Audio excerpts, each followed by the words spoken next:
but we never get up to the top and bring the rest of the bay. One, go, we just reward. What do we want? We legs and hands, when we come down the dance again.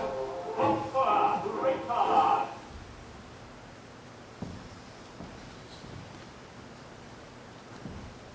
Now is the winter of our discontent, made glorious summer by this sun of York, and all the clouds that lowered upon our house in the deep bosom of the ocean buried.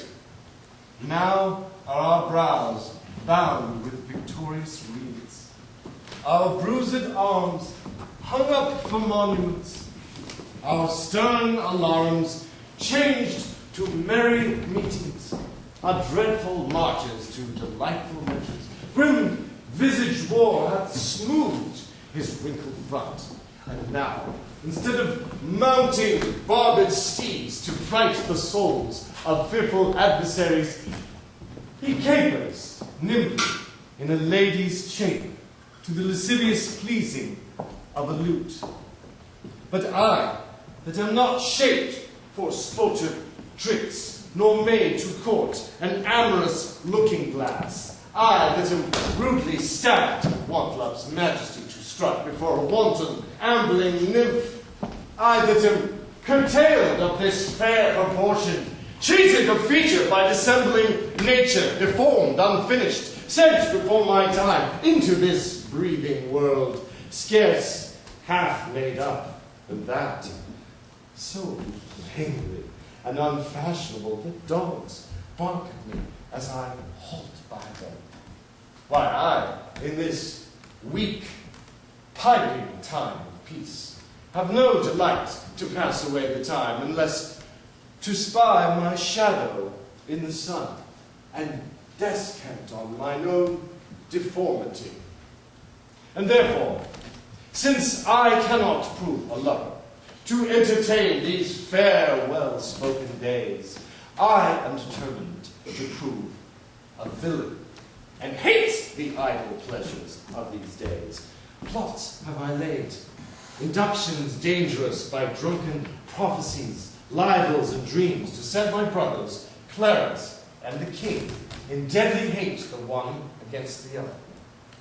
And if King Edward be as true and just as I am subtle, false, and treacherous, Clarence should closely be mewed up about a prophecy which says that G of Edward's heirs, the murderer shall be.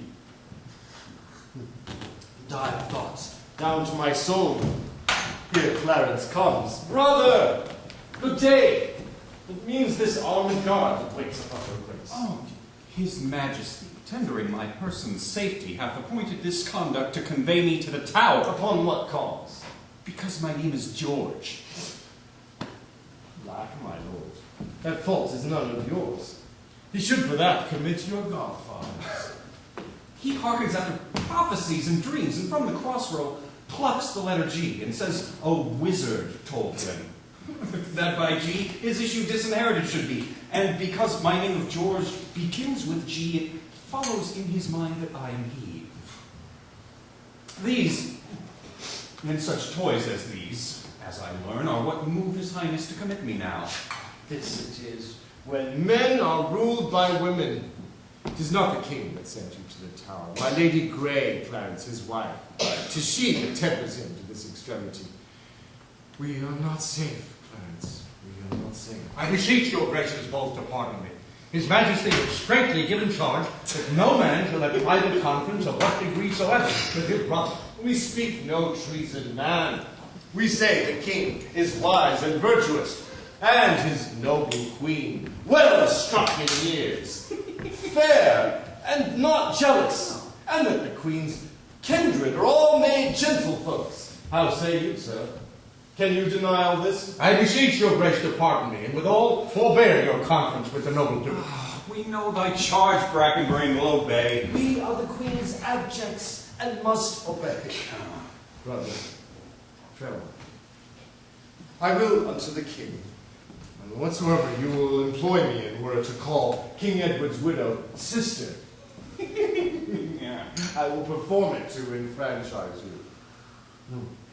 Meantime, this deep disgrace in the brotherhood touches me deeper than you can imagine. I know it pleaseth neither of us well. Well, your imprisonment shall not be long. Meantime, have patience. I must perforce. Farewell. Go, tread the path that thou shalt ne'er return. Simple, plain Clarence. I do love thee so that I will shortly send thy soul to heaven, if heaven will take the present at our hand. But who comes here? The new delivered Hastings.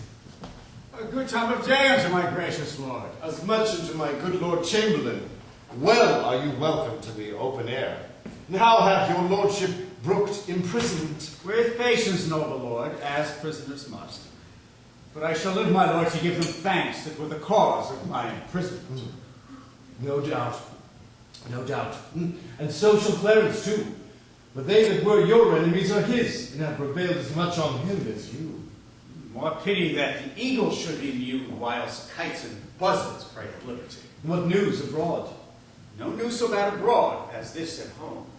The king is sickly, weak, and melancholy, and his physicians fear him mightily. Now, by St. Paul, this news is bad indeed. What's he in his bed? He is. Go you before, and I will follow you.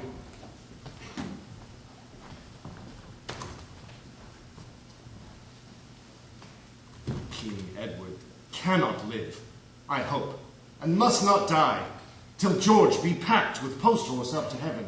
I'll in, and urge his hatred more to Clarence with lies, well steeled with weighty arguments. And if I fail not in my deep intents, Clarence hath not another day to live. Which done, God take King Edward to his mercy, and leave the world for me to bustle in, for then I'll marry Warwick's youngest daughter. What? Though I killed her husband and her father, the readiest way to make the wench amends is to become her husband and her father. For which will I? Not all so much for love, as for another secret, close intent, by marrying her, which I must reach unto. But yet I run before my horse to market. Clarence still breathes. Edward still lives and reigns. They are gone. Then must I count my gains.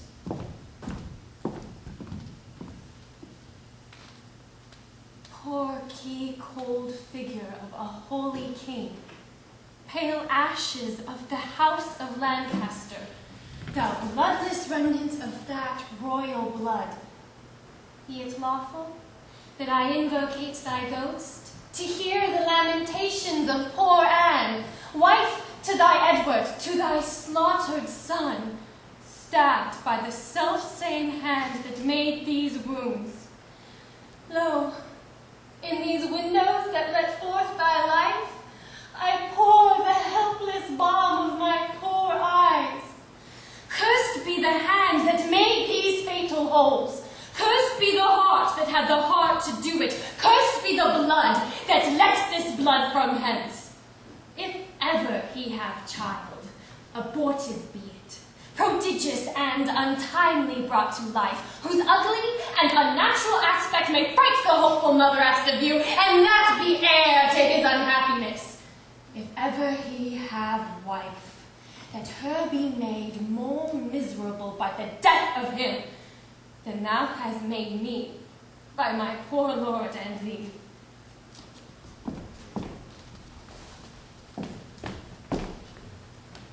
Stay! You that bear the corpse, and set it down. What black magician conjures up this fiend to stop the erotic charitable deed? Villain! Set down the corpse, or by St. Paul will make a corpse of him that disobeys. What, do you tremble? Are you all afraid? Alas, I blame you not, for you are mortal, and mortal eyes cannot endure the devil. Avaunt, thou dreadful minister of hell! Thou hadst but power over his mortal body. His soul thou canst not have, therefore be gone. Sweet saint, For charity be not so cursed. Foul devil, for God's sake, hence and trouble us not. For thou hast made the happy earth thy hell, filled it with cursing cries and deep exclaims. Blush, blush, thou lump of foul deformity!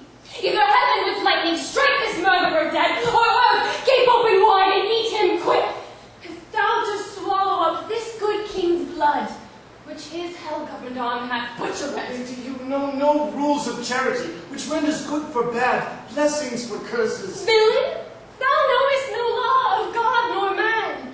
No beast so fierce yet knows some touch of pity. But I know none, and therefore I'm no beast. More wonderful when devils tell the truth. More wonderful when angels are so angry.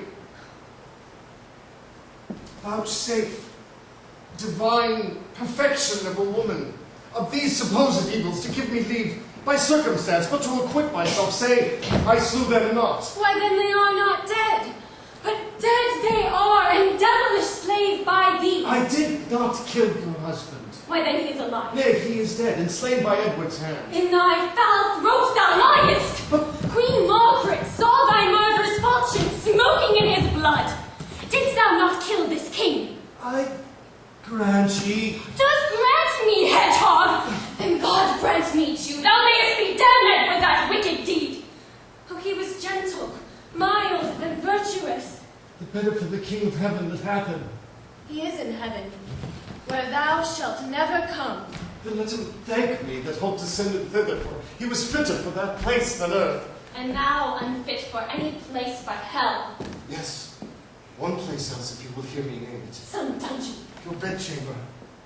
No rest betide the chamber where thou liest. So will it, madam, until I lie with you. I hope so. I know so. But, gentle Lady Anne, to leave this keen encounter of our wits and fall something into a slower method is not the causer of the timeless deaths of these Plantagenets, Henry and Edward, as blameful as the executioner. Thou art the cause and most accursed effect. Your beauty was the cause of that effect. Your beauty which did haunt me in my sleep to undertake the death of all the world, so I might live 1 hour in your sweet bosom. If I thought that, I tell thee, homicide, these nails should rend that beauty from my cheek. Mine eyes could ne'er endure that beauty's wrack. You should not blemish it if I stood by. As all the world is cheered by the sun, so I by that. It is my day, my life. He that bereft thee, lady, of thy husband, did it to help thee to a better husband. Where is he? Here. Why dost thou spit at me? Would it were mortal poison for thy sake. Never came poison from so sweet a place. Never hung poison on a fouler toad. Out of my sight, thou dost infect mine eye. Thine eyes, sweet lady, have infected mine. Would they were basilisks to strike thee dead. I would they were, that I might die at once. From now they kill me with a living death.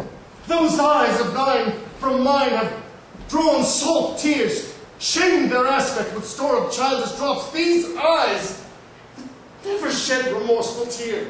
No, when my father York and Edward wept to hear the piteous moans that Rutland made when black-faced Clifford shook his sword at him.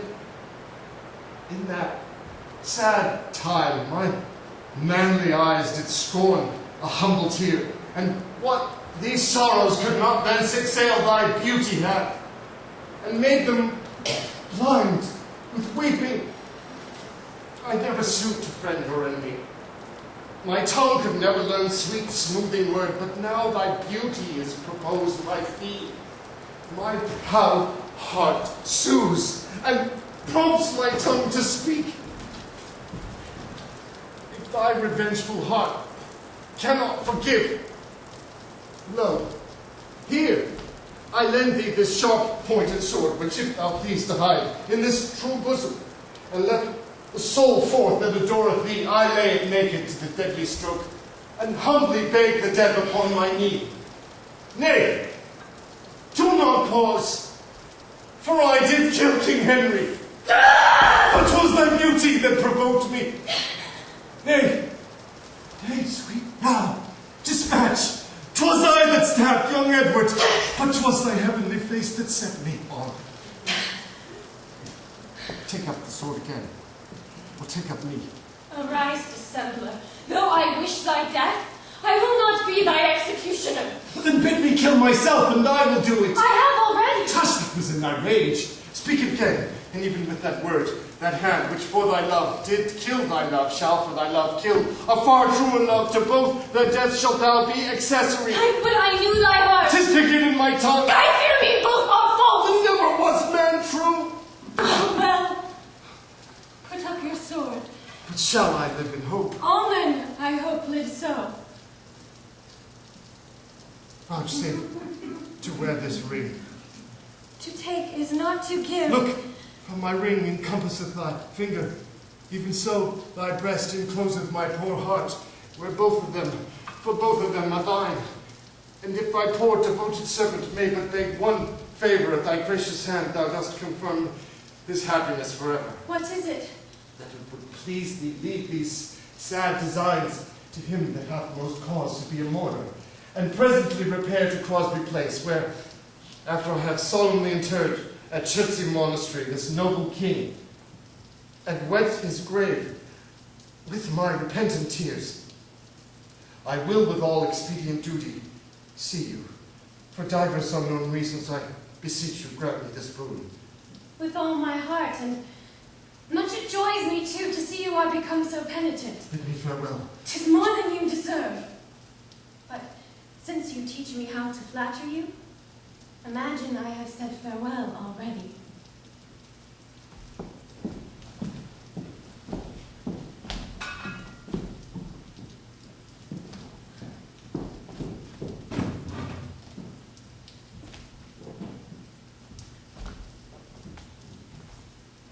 Was that a woman in this human mood? Was that a woman in this human one? I'll have her, but I'll not keep her long. What? I that killed her husband and his father, to take her in her heart's extremest hate, with curses in her mouth, tears in her eyes, the bleeding witness of her hatred by, having God, her conscience, and these bars against me, I nothing to back my suit at all, but the playing devil, and dissembling looks, and yet, to win her, all the world to nothing! Ha! I do beg and hate me. Upon my life, I do mistake my person all this while. She finds, although I cannot, myself to be a marvelous, proper man. I'll be at charges for a looking glass, and entertain some score or two of tailors to study fashions to adorn my body. But first, I'll turn yon fellow in his grave, and then return, lamenting, to my love. Shine out, fair sun, till I have bought a glass, that I may see my shadow as I pass. Have patience, madam. There's no doubt His Majesty will soon recover his accustomed health. If he were dead, what would betide on me? No other harm but loss of such a lord. The loss of such a lord includes all The harms. heavens have blessed you with a goodly son to be your comforter when he is gone. But he is young, and his minority is put under the trust of Richard Gloucester, a man that loves not me nor none of you. Is it concluded that he shall be protected? It is determined, not concluded, but so it must be if the king miscarry. Here come the Lord of Buckingham and Hastings. Happy time of day in your royal grace. God make your majesty joyful, as you have been. Saw you the king today, my lord of Hastings. But now the Duke of Buckingham and I have come from visiting his majesty. What likelihood is amendment, lords? Madam, good hope. His Majesty speaks cheerfully. God grant him hope. Did you confer with him? Madam, we did. He desires to make atonement betwixt the Duke of Gloucester and your brothers, and hath sent to Wanda to his presence. Oh, would all were well. But that will never be. I fear our happiness is at the height. They do me wrong, and I will not endure it. Who are they that complain unto the king that I, forsooth, am stern, and love them not? By Paul and Paul, they love his grace but lightly, that fill his ears with such dissentious rumors, because I cannot flatter and speak fair, smile in men's faces, smooth, deceive, and cog. duck with French nods and apish courtesy. I must be held a rancorous enemy. Cannot a plain man live and think no harm, but thus his simple truth must be abused by silken, sly, insinuating jest? To whom in all this present speaks your grace? To thee, that hast nor honesty nor grace. When have I injured thee? When done thee wrong? Or thee, or any of your faction? A plague upon you all, his royal person, whom God preserve better than you would wish, cannot be quiet scarce a breathing while, but you must trouble him with lewd complaints. Brother of Gloucester, you mistake the matter.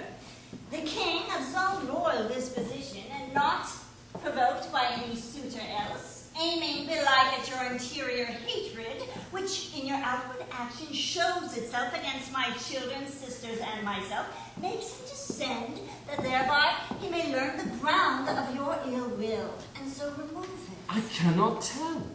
The world has grown so bad that wrens make prey where eagles dare not perch. Since every jack became a gentleman, there's many a gentle person made a jack. Come, come, Brother Gloucester, we know your meaning. You envy my advancement and my frenzies. God grant we never may have need of you. Meantime, God grants that we have need of you.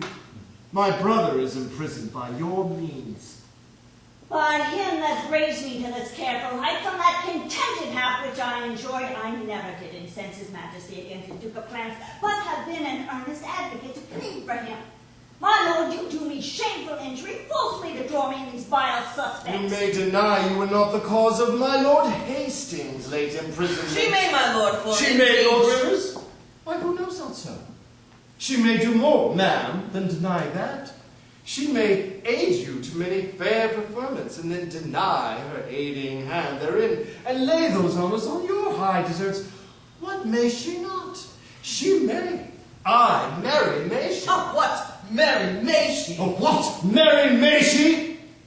Why, marry with a king. My lord Gloucester, I have too long borne your blunt upbraidings and your bitter scoffs. I would rather be a country servant maid than a great queen with this condition to be thus baited scorn and stormed at. Oh, small joy have I in being England's queen. As little joy enjoys the queen thereof, for I am she, and altogether joyless. I can no longer hold me patient. Hear me, you wrangling pirates who fall out in sharing that which you have pilled from me. Which of you trembles not that looks on me? Oh, gentle villain, do not turn away. Foul, wrinkled witch, what makest thou in my sight? But repetition of what thou hast marred, that will I make before I let thee go. Wert thou not banished on pain of death? I was. But I do find more pain in banishment than death can yield me here by my abode. A husband and a son thou owest me, and thou a kingdom, all of you allegiance. This sorrow that I have by rights is yours, and all the pleasures you usurp are mine. The curse my noble father laid on thee, when thou didst crown his warlike brows with paper, with thy scorns drewest rivers from his eyes, and then, to dry them, gavest the Duke clout, steeped in the faultless blood of pretty Rutland. His curses then, from bitterness of soul, denounced against thee, are all fallen upon thee. And God, not we, hath plagued thy blood indeed. So just is God to right the innocent. Oh, 'twas the foulest deed to slay that babe, and the most merciless that e'er was heard of. Tyrants themselves wept when it was reported. The men prophesied revenge for it. Northumberland, then present, wept to see it. What? Were you snarling all before I came, ready to catch each other by the throat, and turn you all your hatred now on me? Did York's dread curse prevail so much with heaven, that Henry's death, my Edward's death, their kingdom's loss, my woeful banishment could all but answer for that peevish brat? Can curses pierce the clouds and enter heaven? Why then, give way, dull clouds, for my quick curses. If not by war, by surfeit die your king, as ours by murder to make him king. Edward, thy son, which is now Prince of Wales, for Edward, my son, which was Prince of Wales, die in his youth by like untimely violence. Thyself a queen, for me that was a queen, outlive thy glory like my wretched self. Die neither mother, wife, nor England's queen. Rivers and Dorset, you were standers by, and so was thou, Lord Hastings, when my son was stabbed with bloody daggers. God, I pray you that none of them may live their natural age, but by some unlooked accident, cut off. Have done thy charm now, hateful withered hag! And leave out thee. Stay, dog, for thou shalt hear me. If heaven have any grievous plague in store, exceeding those that I can wish upon thee, oh, let them keep it till thy sins be ripe. Then hurl down their indignation on thee, the troubler of the poor world's peace. The worm of conscience still begnaw thy soul. Thy friends suspect for traitors while thou livest, and take deep traitors for thy dearest friends. No sleep close up that deadly eye of thine, unless it be while some tormenting dream affright thee with a hell of ugly devils. Thou, elvish, marked, abortive, rooting hog, thou that were sealed in thy nativity, the slave of nature and the son of hell, thou slander of thy mother's heavy womb, thou loathing issue of thy father's loin, thou rag of honor, thou detested Margaret! Richard! Thus have you breathed your curse against yourself. Oh, poor painted queen, vain flourish of my fortune. Why strewest thou sugar on that bottled spider, whose deadly web ensnareth thee about? Fool, fool, thou whetst a knife to kill thyself. There will come a day when you will wish for me to help you curse that poisonous bunchback toad. False boding woman, end thy frantic curse, lest to thy harm thou move our patience. Dispute not with her, she is lunatic. What? Dost thou scorn me for my gentle counsel, and soothe the devil that I warn thee from? Oh, but remember this another day, when he shall split your very heart with sorrow, and say, poor Margaret was a prophetess. Live each of you as subjects to his hate, and he to yours, and all of you to God's. May I just stand on end to hear her curse. And so doth mine. I muse while she's at liberty. I cannot blame her. By God's holy mother, she hath had too much wrong, and I repent, my partner, of that I have done to her. Well, I never did her any to my knowledge. Yet you have all advantage of her wrong. I was too hot to do somebody good.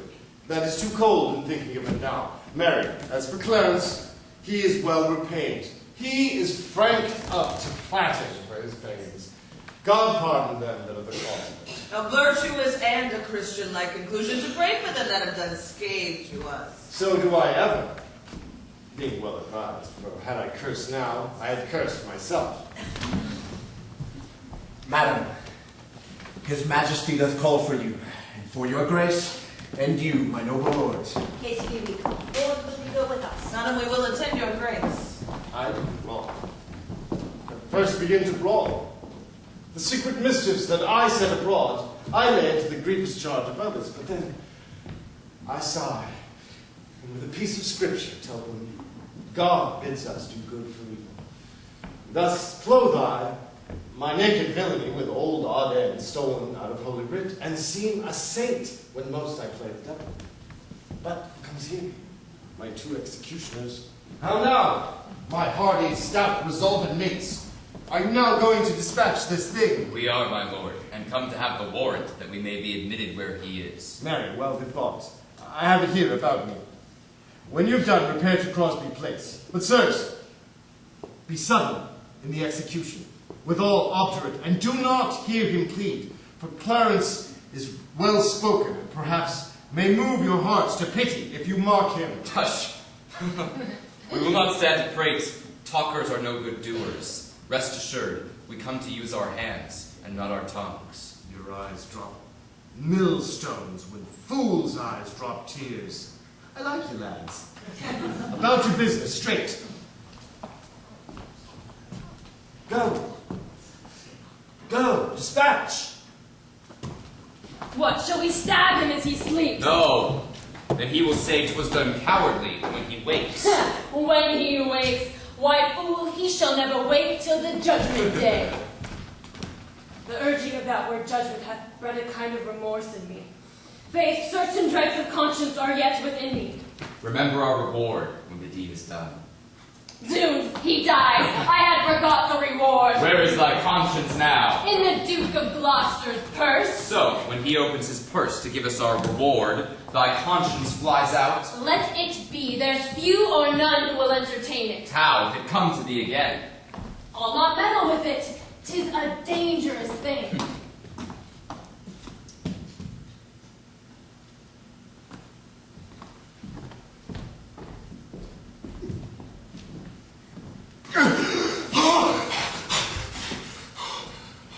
Why does you brace so heavily today?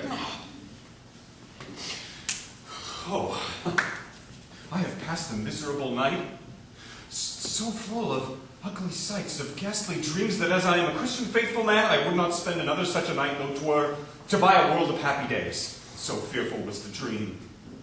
What was your dream? I long to hear you tell it. Methought that I had broken from the tower and had embarked to cross to Burgundy. And in my company, my brother Gloucester, who from my cabin tempted me to walk upon the hatches, and as we looked toward England, cited up 100 fearful times during the wars of Lancaster and York that had befallen us. As we paced along upon the giddy footing of the hatches, I thought Gloucester stumbled, and in falling struck me that thought to stay him overboard into the tumbling billows of the main. Oh, Lord, methought what pain it was to drown, what dreadful sound of water in my ears, what ugly sights of death before my eyes. Methought I saw 1,000 fearful wrecks, 10,000 men and fishes gnawed upon, wedges of gold, great anchors, heaps of pearl, inestimable stones, unvalued jewels, all scattered in the bottom of the sea. Some lay in dead men's skulls, and in those holes where eyes that once inhabit there were crept, as 'twere in scorn of eyes, reflecting gems which wooed the slimy bottom of the deep, and mocked the dead bones that lay scattered by. Had you such leisure in the time of death to gaze upon the secrets of the deep? Methought I had. More than once did strive to yield the ghost, but still the envious flood kept in my soul, and would not let it forth to seek the empty, vast, and wandering air, but smothered it within my panting bulk that almost burst to belch it in the sea. Awake you not with this sore agony? Oh, no. Oh, my dream was lengthened after life. Oh, then began the tempest in my soul, which passed me, thought, that melancholy flood with that grim ferryman poets write of, into the kingdom of perpetual night. The first that there to greet my stranger soul was my great father-in-law, renowned Warwick. He cried aloud, "What scourge for perjury can this dark monarchy afford false Clarence?" And so vanished. And then came wandering by, a shadow like an angel with bright hair dabbled in blood. And he shrieked out loud, "Clarence is come! False, fleeting, perjured Clarence, who stabbed me in the field at Tewkesbury! Seize on him, furies, take him to your torments." With that, methought, a legion of foul fiends environed me, and howled in my ears such hideous cries that even with the noise I trembling wait. And for a season after could not believe, but that I was in hell. Such terrible impression made the dream. I Pray thee, gentle keeper, stay by me. My soul is heavy, and I fain would sleep. I will, my lord. God give your grace good rest.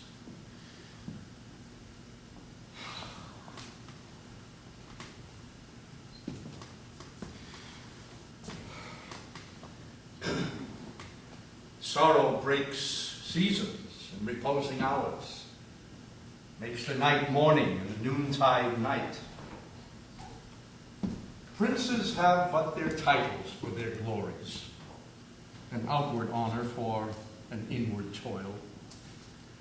So that between their titles and low names, there's nothing different but the outward fame. Ho! Who's here? In the name of God, who are you and how came you hither? I come for Clarence, and I came hither on my legs. Yea, but so brief. Oh, sir, it is better to be brief than tedious. Show him our commission. Talk no more. I am in this commanded to deliver the noble Duke of Clarence to your hands. I'll to the king and signify to him that thus I have resigned my charge to you. Come, shall we to this gear? Take him over the costard with the hilt of thy sword, then we'll chop him. Hark! He stirs.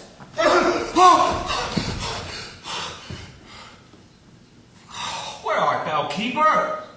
Bring me a cup of wine. You shall have wine enough, my lord. Anon. God's name, what art thou? A man as you are.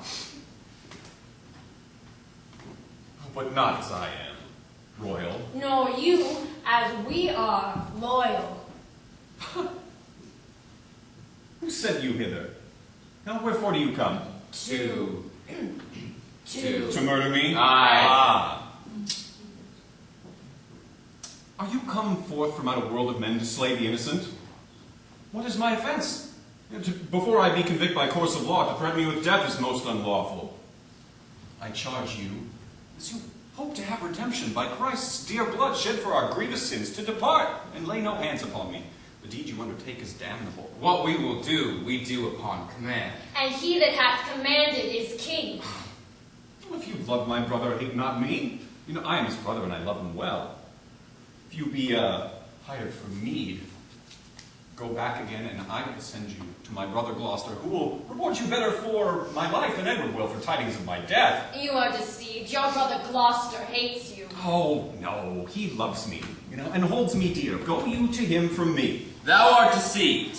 'Tis he that sent us hither now to slaughter thee.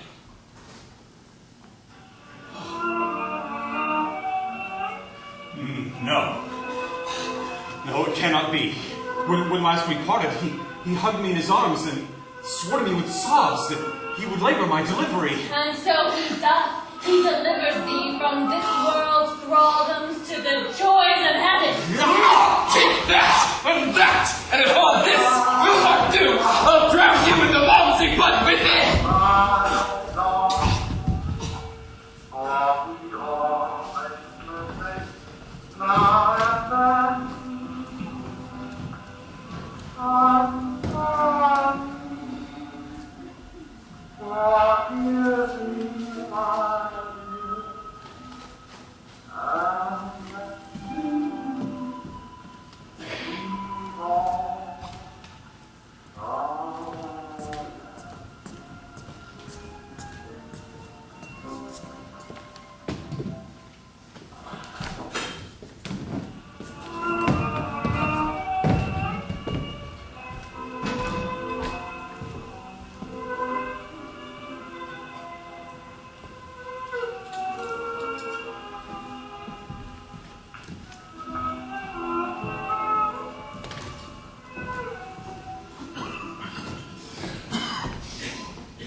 I every day expect an embassage from my Redeemer to redeem me hence.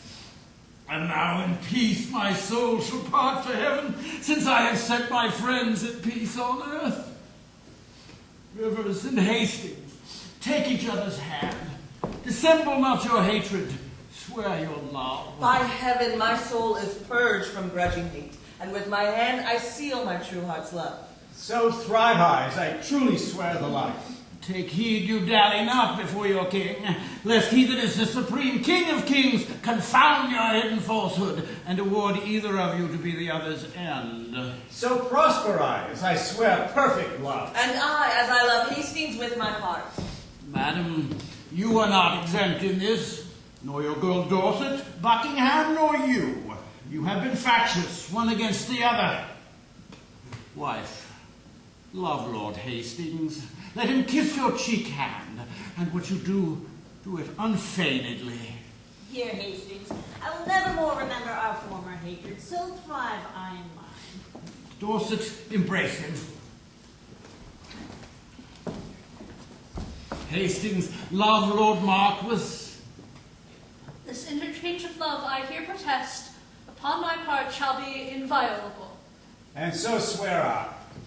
Now, princely Buckingham, seal thou this league with thy embracements to my wife's allies, and make me happy in your unity. Whenever Buckingham doth turn his hate upon your grace, but with all duteous love doth cherish you and yours, may God punish me with hate where I expect most love.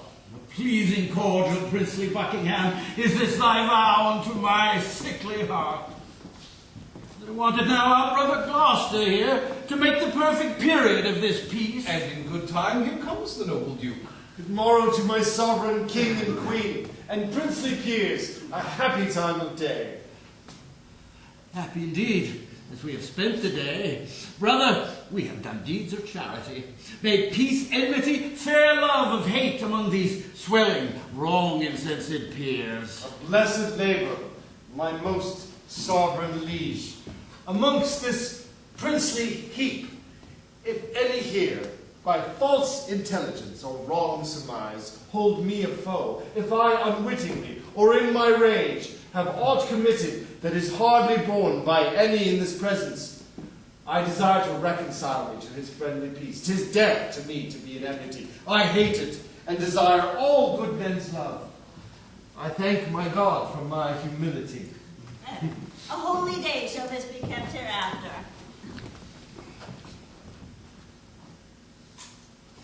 I would to God all strife were well compounded.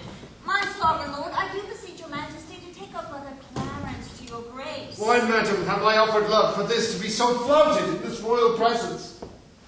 Who knows not the noble duke is dead?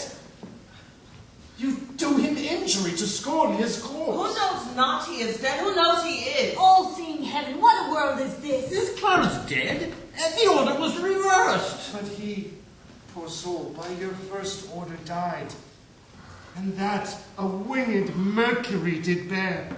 Some tardy cripple bore the countermand, which came too lag to see him buried. God grant that some, less noble and less loyal, nearer in bloody thoughts, but not in blood, deserve no worse than wretched Clarence did, and yet go current from suspicion. A boon, my sovereign, for my service done. I pray thee peace. My soul is full of sorrow. I will not rise unless your highness grant. Then speak at once. What is it thou demandest? The forfeit, sovereign, of my servant's life, who slew today a riotous gentleman lately attended on the Duke of Norfolk. Have a tongue to doom my brother's death, and shall the same give pardon to a slave? Who's sued to me for him? Who, in my rage, kneeled at my feet and bade me be advised? Who spake of brotherhood? Who spake of love? Who told me how the poor soul did forsake the mighty Warwick and did fight for me? Who told me in the field by Tewkesbury when Oxford had me down, he rescued me and said, "Dear brother, live and be a king." All this from my remembrance, brutish wrath, sinfully plucked. And now, man, if you had so much grace to put it in my mind.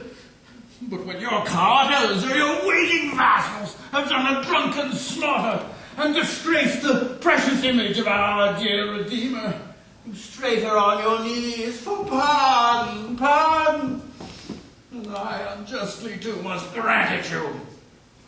But for my brother, not a man of you would speak, nor I, ungracious, speak unto myself for him, poor soul. The proudest of you all have been beholding to him in his life, but none of you would once plead for his life. Oh God, I fear thy justice will take hold on me, and you, and mine, and yours for this. Come, Hastings, help me to my closet. Oh, poor Cloud. This is the fruits of rashness. Marked you not how that the guilty kindred of the Queen looked pale when they did hear of Clarence's death? Oh, God, they did urge it still unto the King. God will revenge it. My lord, you go. I'll wait upon your grace. You comfort Edward with our comfort.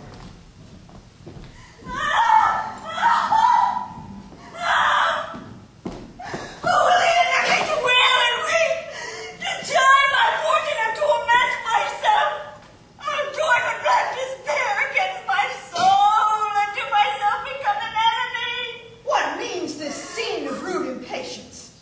To make an act of tragic violence. Edward, my lord, your son, our king, is dead.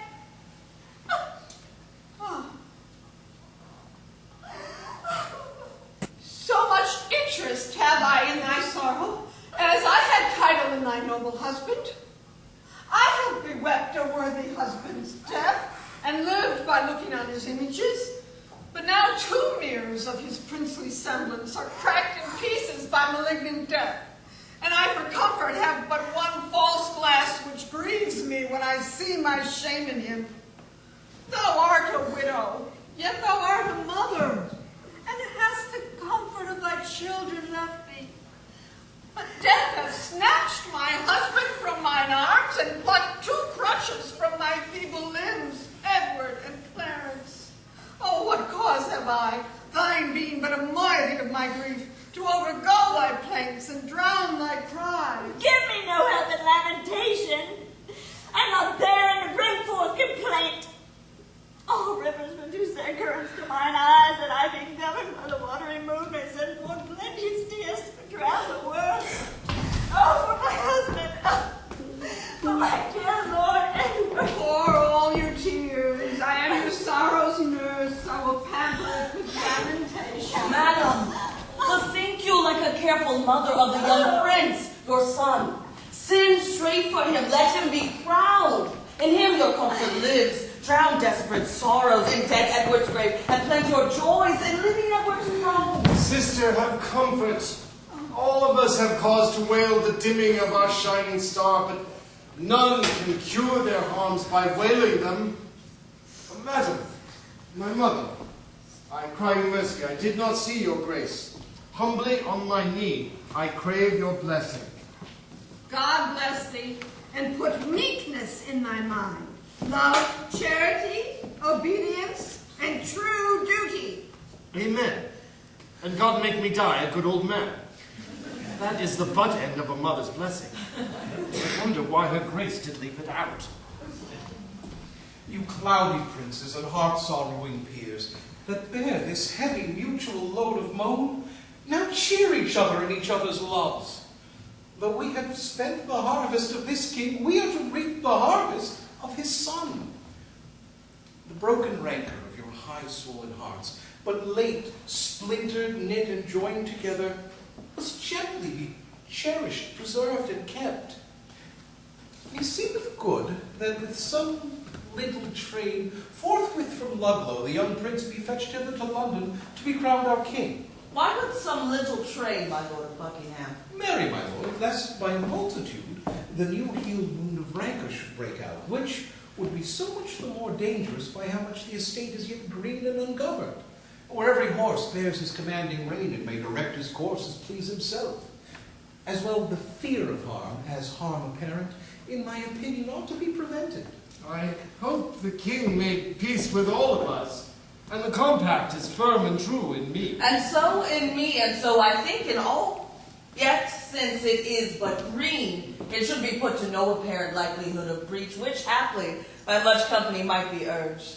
Therefore I say with noble Buckingham that it is meet so few should fetch the prince. And so say I. Then be it so. And go we to determine who they shall be that straight shall post to Ludlow. Madam, and you, my sister, will you go to guide your censures in this business? Oh, with all our hearts. My lord, whoever journeys to the prince, for God's sake, let not us two stay at home. For by the way, I'll sort occasion as index to the story we late talked of, to part the queen's proud kindred from the prince. My other self, my counsel's consistory, my oracle, my prophet, my dear cousin. I, like a child, will go by thy direction. Toward Ludlow, then, for we'll not stay behind.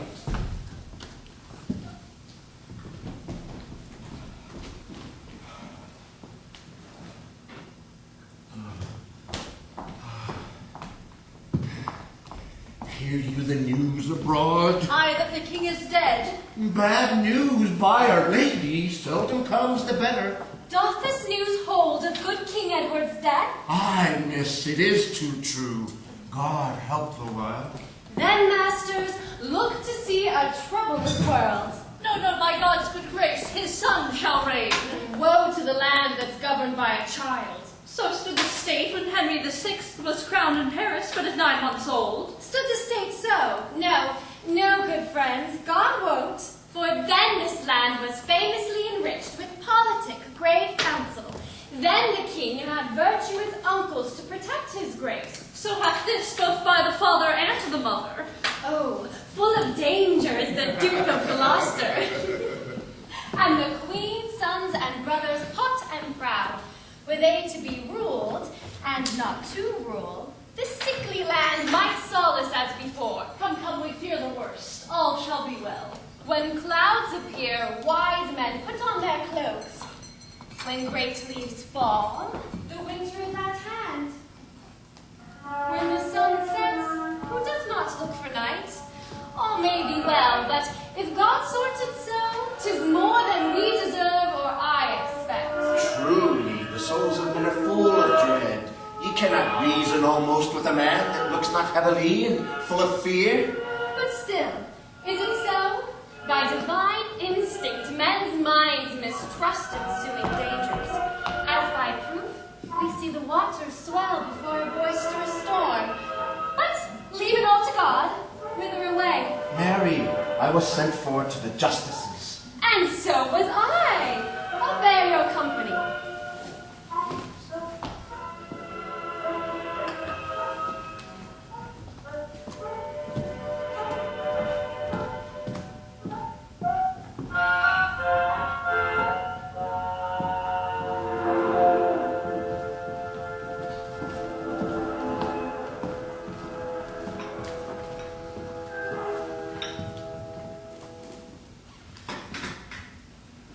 Last night, I hear, they lay at Northampton. At Stony Stratford will they be tonight. Tomorrow, or the next day, they will be here. I long with all my heart to see the prince. I hope he is much grown since last I saw him. But I hear no. They say my son of York hath almost o'ertaken him in his growth. Aye, mother, but I would not have it so. Why, my young cousin, it is good to grow. Grandam, one night as we did sit at supper, my auntie Rivers talking how I did grow more than my brother. I, quoth my uncle Gloucester, small herbs have grace, great weeds do grow pace. And since methinks I shall not grow so fast, 'cause sweet flowers are slow, and weeds make haste. Good faith, the saying did not hold in him that did object the same to thee. He was the wretchedest thing when he was young. So long a-growing and so leisurely that if this rule were true, he should be gracious. Why, madam, so no doubt he is. I hope he is, but yet let mothers doubt.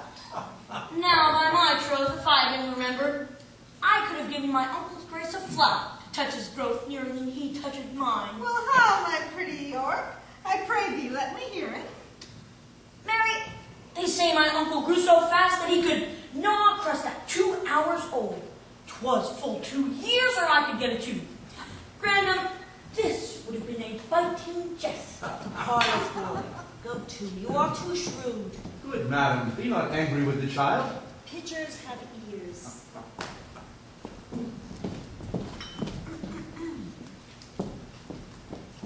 What news? Such news, my lady, as grieves me to unfold. How about the prince? Oh, well, madam, and in health. What is thy news, then? Lord Rivers and Lord Grey are sent to Pomfret. Who hath committed them? The mighty dukes, Gloucester and Buckingham. For what offense? For some of all I can, I have disclosed. Why, or for what reason these nobles were committed is all beyond me, my gracious lady. Try me. I see the downfall of my house.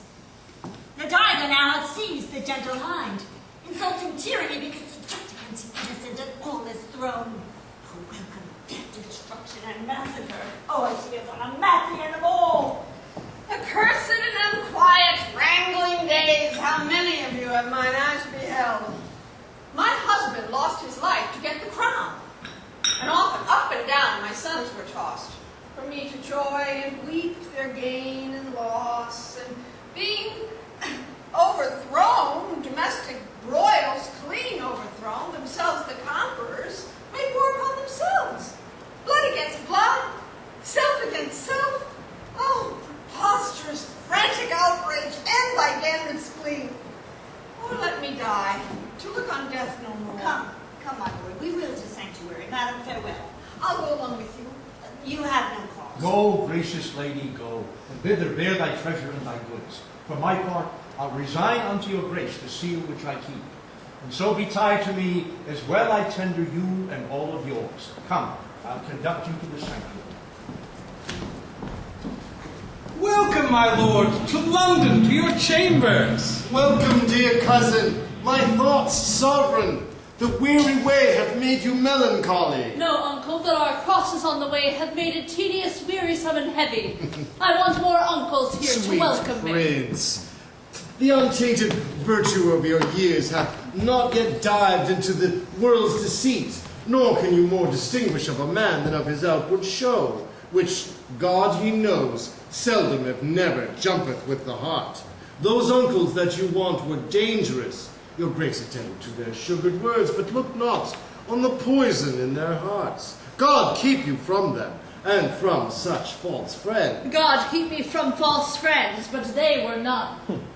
Look, my lord, the cardinal comes to greet you. God bless your grace with health and happy days. Thank you, good my lord, and thank you all. I thought my mother and my brother York would longer this and met us on the way. Fie, what a slug is Hastings, that he comes not to tell us whether they will come or not. Oh, and in good time here comes the sweating lord. Welcome, my lord, but will our mother come?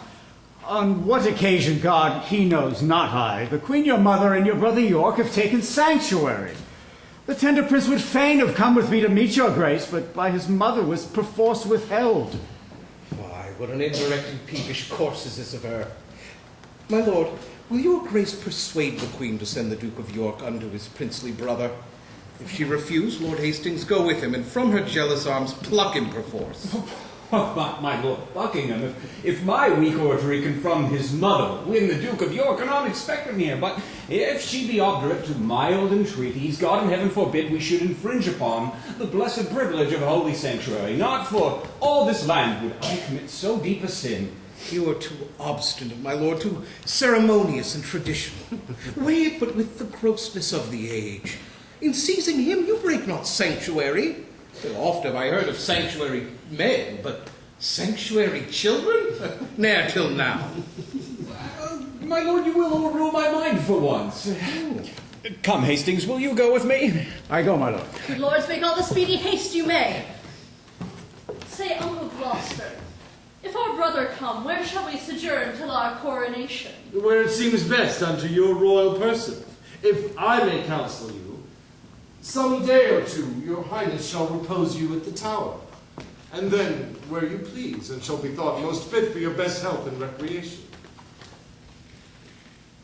I do not like the tower of any place. Did Julius Caesar build that place, my lord? He did, my gracious lord, start that place, which since succeeding ages have re-edified. Is it upon record, or else reported successively from age to age he built it? Upon record, my gracious lord. But say, my lord, it were not registered. Methinks the truth should live from age to age, as 'twere a tale to all posterity, even to the general all-ending day. So wise, so young, they say, do ne'er live long. What say you, uncle? I say, without characters, fame lives long. And thus, like the formal vice, iniquity, I moralize two meanings in one word. Now in good time, here comes the Duke of York. Richard of York, how fares our loving brother? Well, my dread lord, so must I call him now. To our grief, as it is yours, too late he died that might have kept that title, and by his death hath lost much majesty. How fares our cousin, noble Lord of York? I thank you, gentle uncle. My lord, will please you pass along. My cousin and myself will to your mother to entreat of her to meet you at the tower and to welcome you. What? Will you go into the tower, my lord? My lord protector needs will have it so. I shall not sleep in quiet at the tower. Why? What should you fear? Marry, my Uncle Clarence's angry ghost. My grandam told me he was murdered there. I fear no uncles dead. Nor none that live, I hope. And if they live, I hope I need not fear. But come, my lord, and thinking on them with heavy heart, go I unto the tower.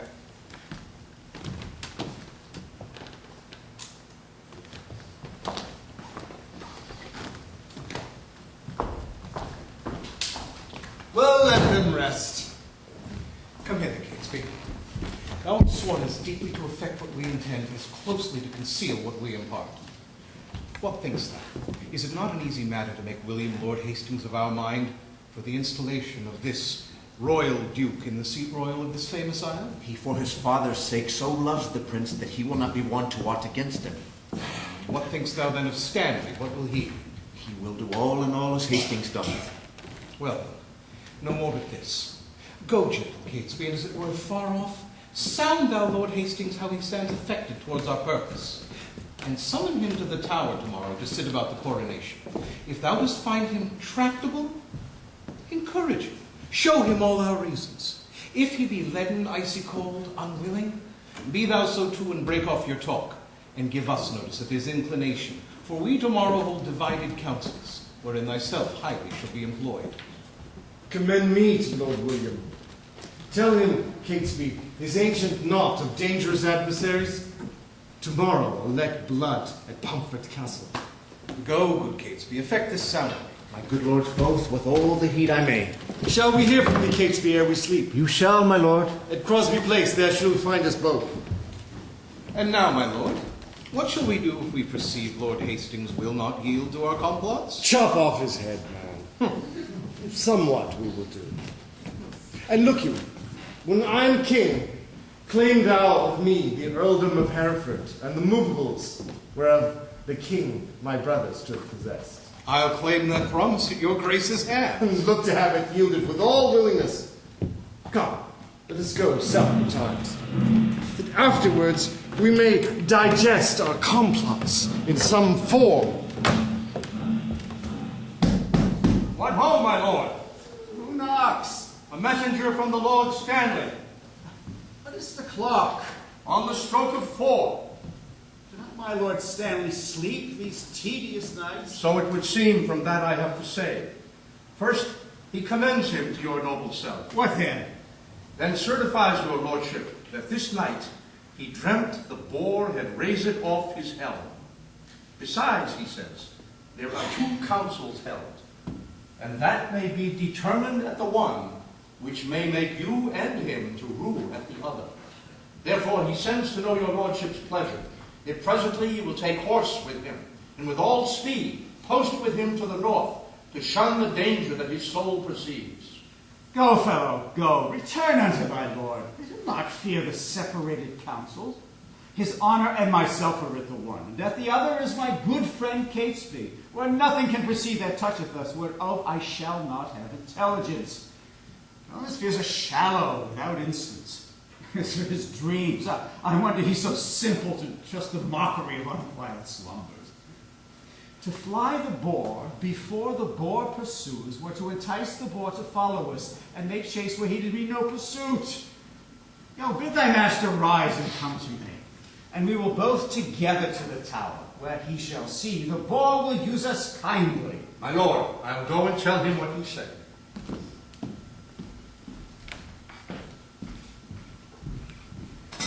Many good morrows to my noble lord. Good morrow, Catesby. You are early stirring. What news? What news in this our tottering state? Oh, it is a reeling world indeed, my lord, and I believe 'twill never stand upright till Richard wear the garland of the realm. Wear the garland? Dost thou mean the crown? Aye, my good lord. I'll have this crown of mine cut from my shoulders before I see the crown so foul misplaced. Canst thou guess he doth aim at it? Aye, on my life, and hopes to find you forward upon his party for the gain thereof, and thereupon he sends you this good news, that this same very day your enemies, the kindred of the Queen, must die at Pomfret. Indeed, and I am no mourner for that news, for they have been still my adversaries. But that I'll give my voice on Richard's side, to bar my master's heirs in true descent, God knows I will not do it. To the death. But keep your lordship in that gracious mind. But I shall laugh at this a 12-month hence, when they that brought me in my master's hate, I live to look upon their tragedy. I tell thee, Catesby. What, my lord? Ere a fortnight make me older, I'll send some packing that think yet not on't. 'Tis a vile thing to die, my gracious lord, when men are unprepared and look not for it. Oh, monstrous, monstrous! And so it falls out with rivers Vaughan and Bray, and so 'twill too with some men else that think themselves as safe as thou and I, who, as thou know, are dear to princely Richard and to Buckingham. Oh, the princes both make high account of you. I know they do, and I have well deserved it. Come on. Where is your boar spear, man? Fear you the boar, yet go so unprovided. My lord, good morrow. Good morrow, Catesby. You may jest on, but by the holy rood, I do not like these several counsels, My lord, I hold my life as dear as you do yours, and never in my days I could protest is it as precious to me as 'tis now. Think you but that I know our state secure, I would be so triumphant as I am. The lords at Pomfret, when they rode from London, were jocund, and supposed their state was sure. And they indeed had no cause to mistrust. But yet you see how soon the day o'ercast. Pray God, I say, I prove a needless coward. What, shall we toward the tower? The day is spent. Come, have with you. What you want, my lord? Today, the lord you talk of, I'll behead. They, for their truth, had better wear their heads than some that have accused them wear their hats. But come, my lord, let us away. Go on before.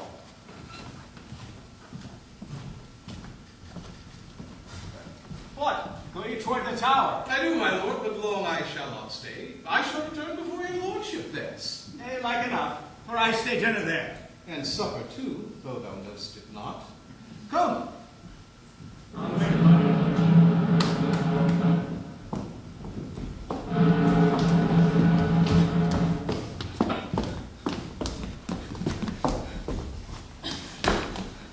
Sir Brackenbury, let me tell thee this. Today shalt thou behold a subject die for truth, for duty, and for loyalty. God keep the prince from all the pack of you. And none of you are damn filthy bloodsuckers. You live that shall cry woe for this after. Dispatch! The limit of your lives is out. Now Margaret's curse has fallen on our heads for standing by when Richard stabbed her son.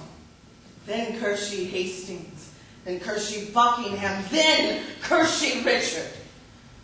Oh, remember, God, to hear her prayers for them, as now for us and for my sister and her princely sons.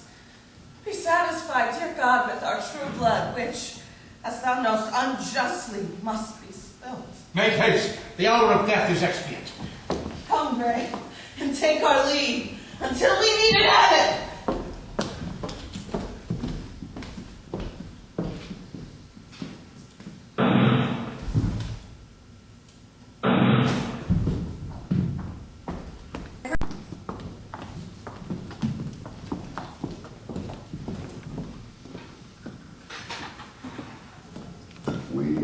dead. Short days ago, we lived, felt dawn, saw a sunset glow, love and voila, and now we lie in Flanders meads. Take up our quarrel with the foe. To you from failing hands, we throw the torch. Be yours to hold it.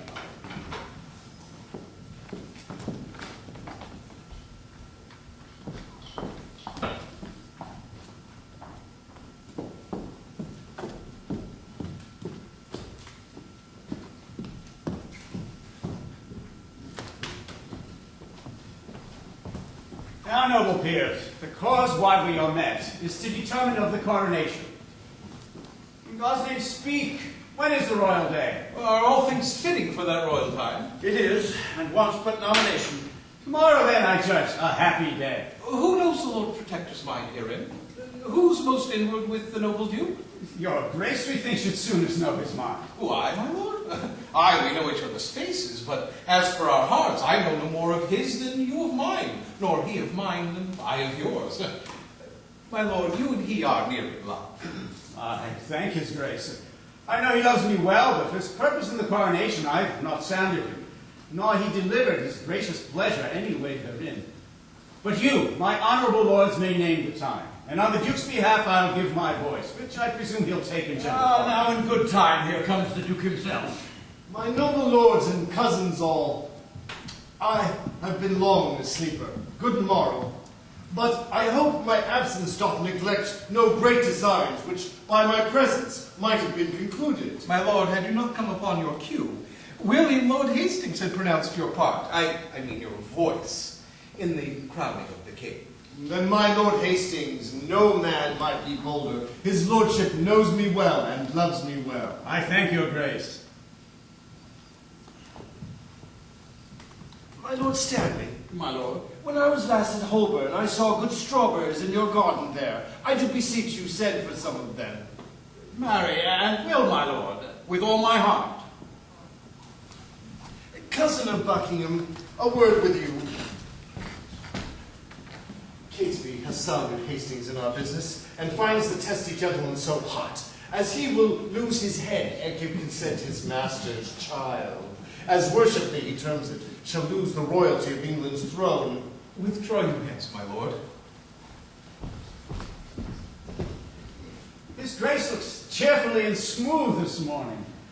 There's some conceit or other likes him well, and that he doth bid good mar with such spirit. I say there's never a man in Christendom can lesser hide his love or hate than he, for by his face straight shall you know his heart. What of his heart to perceive you in his face, by any likelihood he showed today? Marry, that with no man here is he offended, for were he had shown it in his looks. Ah! Oh, I pray you all, tell me what they deserve to do, discard my depth with devilish thoughts of damned witchcraft, and have prevailed upon my body with their hellish charms. The tender love, I beg your Grace, my lord, makes me most forward in this princely presence to doom the offenders, whosoe'er they be. I say, my lord, they have deserved death. Be your eyes the witness of this evil. See how I am bewitched. Behold, mine arm is like a blasted sapling, withered up, and this is Edward's wife, that monstrous witch, that by her witchcraft thus hath marked me. And if she has done this deed, my noble lord... Thou protector of that damned strumpet, tellest thou me myths? Thou art a traitor! Off with his head. Now, by St. Paul, I swear, I will not die until I see the same. Brackenbury, look that it be done. The rest that love me, come and follow me.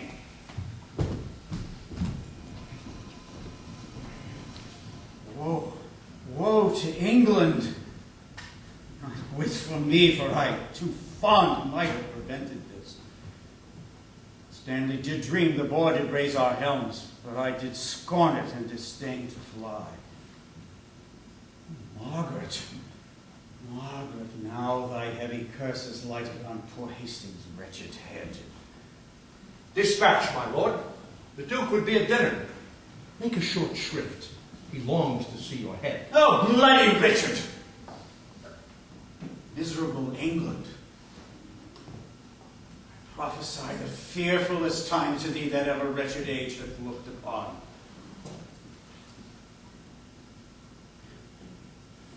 Come, lead me to the block. Bear him my head. They smile at me that shortly shall be dead.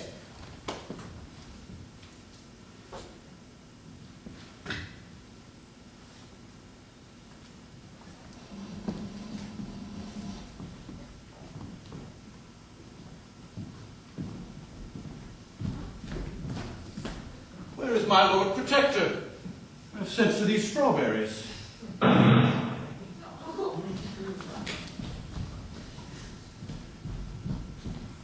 Come, cousin, canst thou quake and change thy color? Murder thy breath in the middle of the word, and then begin again, and stop again, as though thou wert distraught and mad with terror. Todd, I can counterfeit the deep tragedian, speak and look back and pry on all sides, tremble and start at the wagging of a straw, intending deep suspicion. Ghastly looks are at my command, like enforced smiles, and both in their offices ready stand at any time to grace my stratagems. But what, is Catesby gone? He is. And see, he brings the mayor along. Oh, Mayor! Look to the drawbridge there! Oh, down, Mayor! The reason we... Casey, hold up the walls! No! Look back! Here are enemies! Defend myself! No, Reuben, he offended Barrilleaux! Be patient! They are friends. Brackenbury. Here is the head of that ignoble traitor, the dangerous and unsuspected beast. Hastings!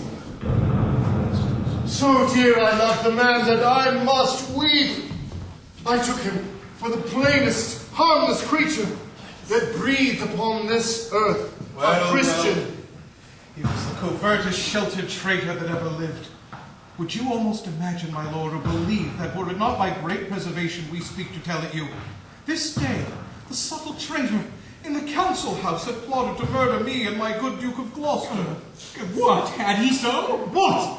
Think you that we are Turks or infidels, or that we would, against the force of law, proceed thus rashly to the villain's death, except the deep peril of the case, the peace of England, and our person's safety enforced us to this execution? Oh, now fair befall you, he deserved his death, and you, my good lords both, have well proceeded to ward false traitors from the like attempts. Yet we had not determined he should die till your lordship came to see his death, which now the loving haste of these our friends, somewhat against our meaning, have prevented. Because, my lord, we would have had you hear the traitor speak, and timorously confess the manner and the purpose of his treasons. Oh, my good lord, your grace's words shall serve as well as I had seen and heard him speak, and doubt you not, right noble princes both, but I'll acquaint our duteous citizens with all your just proceedings in this case. And to that end we wished your lordship here, to avoid the carping censures of the world. Yet witness, though you come too late of our intents, what we say, we did intend. And so, my good Lord Mayor, I did.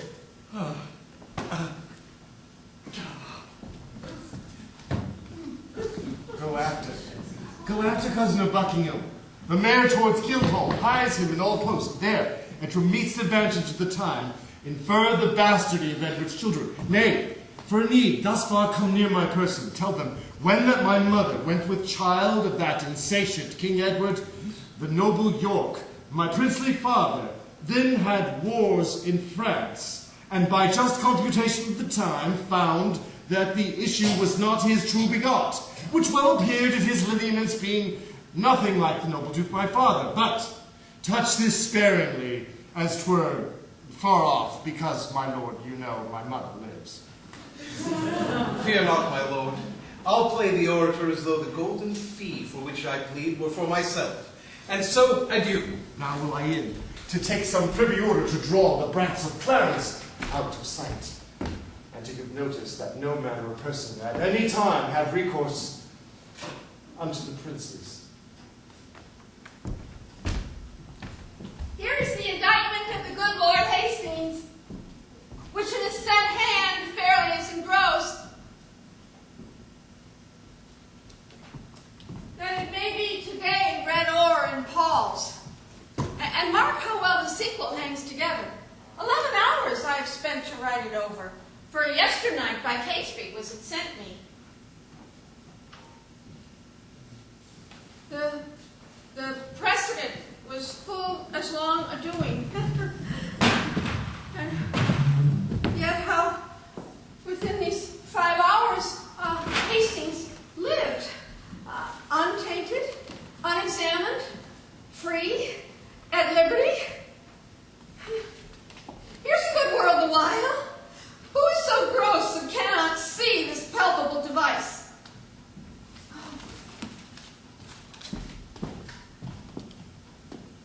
Yet who so bold but says he sees it not? Bad is the world, and all will come to naught, when such ill-dealing must be seen in thought.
Say the citizens. Now, by the mother of our Lord, the citizens are mum and speak not a word. Touched you the bastardy of Edward's children? I did.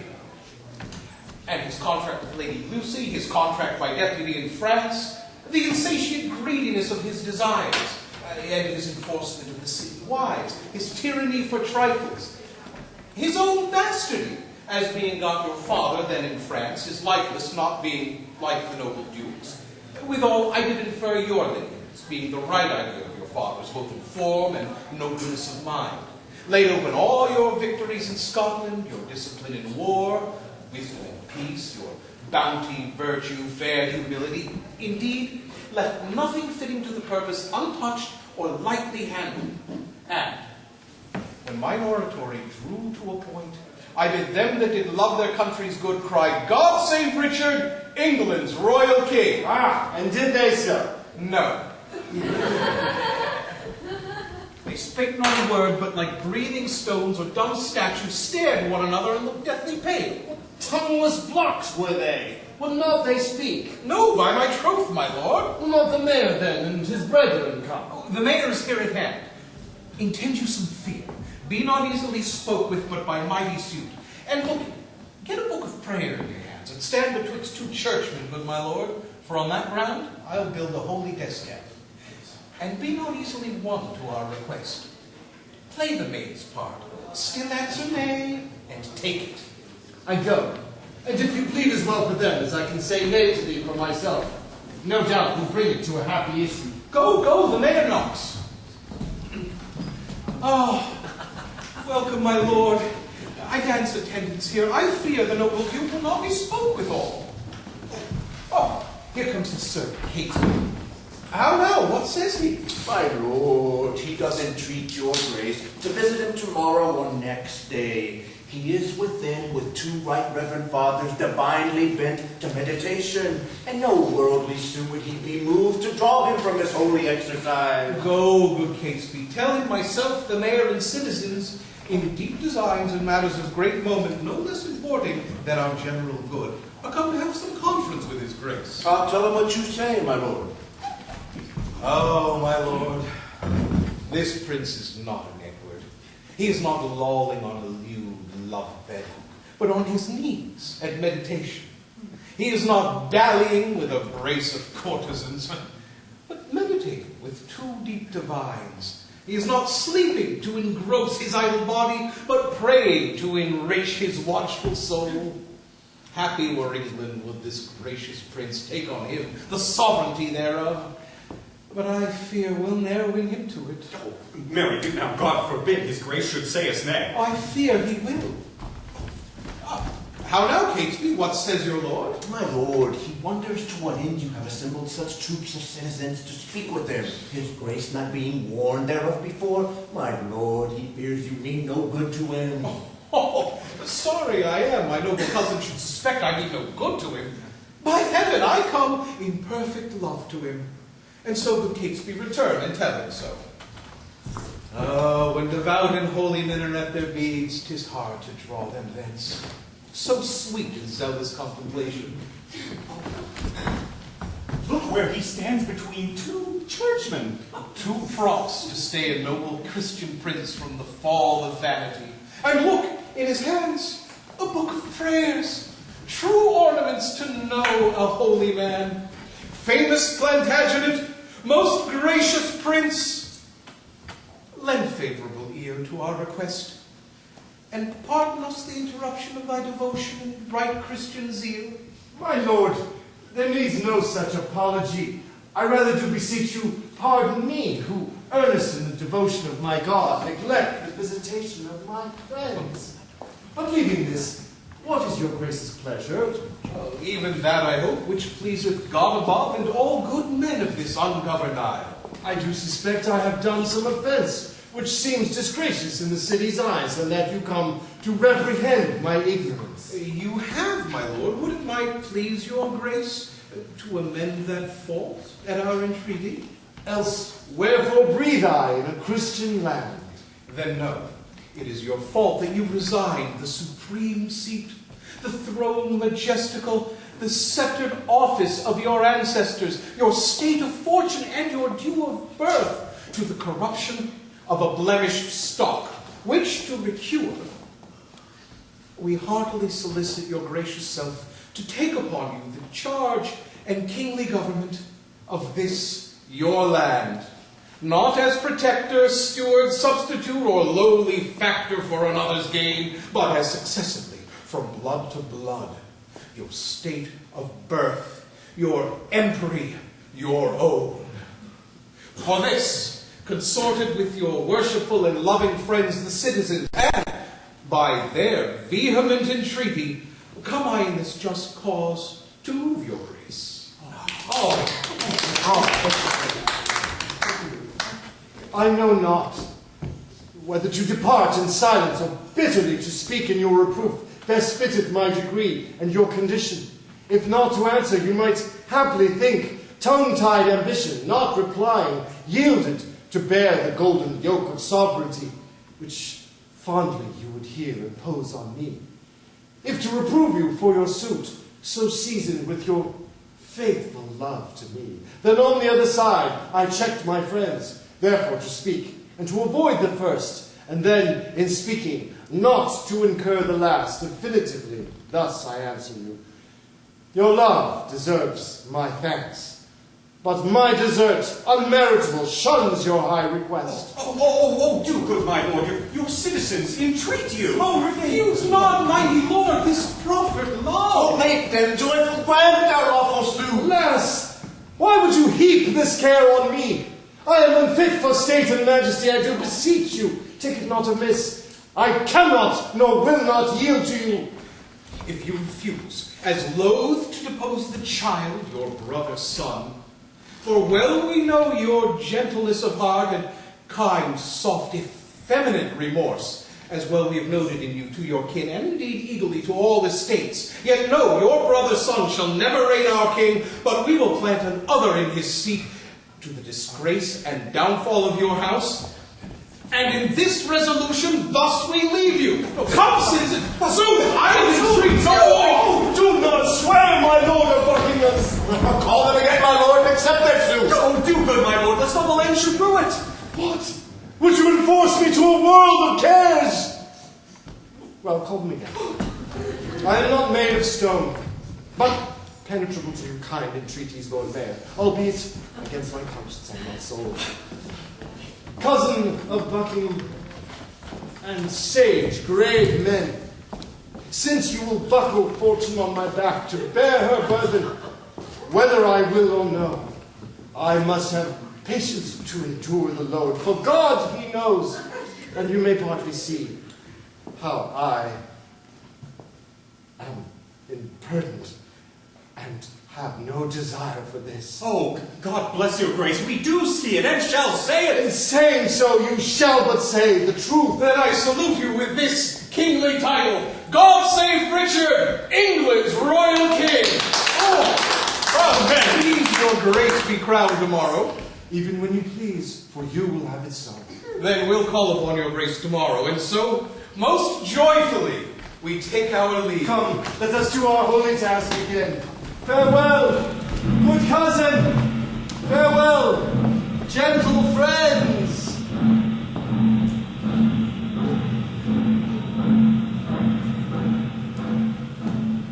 Any good time, here the lieutenant comes. Master Lieutenant, pray that by your leave, help the prince and my young son of yours. Right well, dear madam. By your patience, I may not suffer you to visit them. The king hath straitly charged the contrary. The king? Why, who's that? I cry you mercy. I mean, the Lord protect him. The Lord protect him from that kingly title.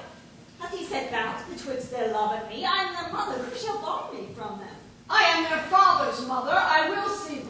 Their aunt I am in law, in love their mother. Take me to their sights.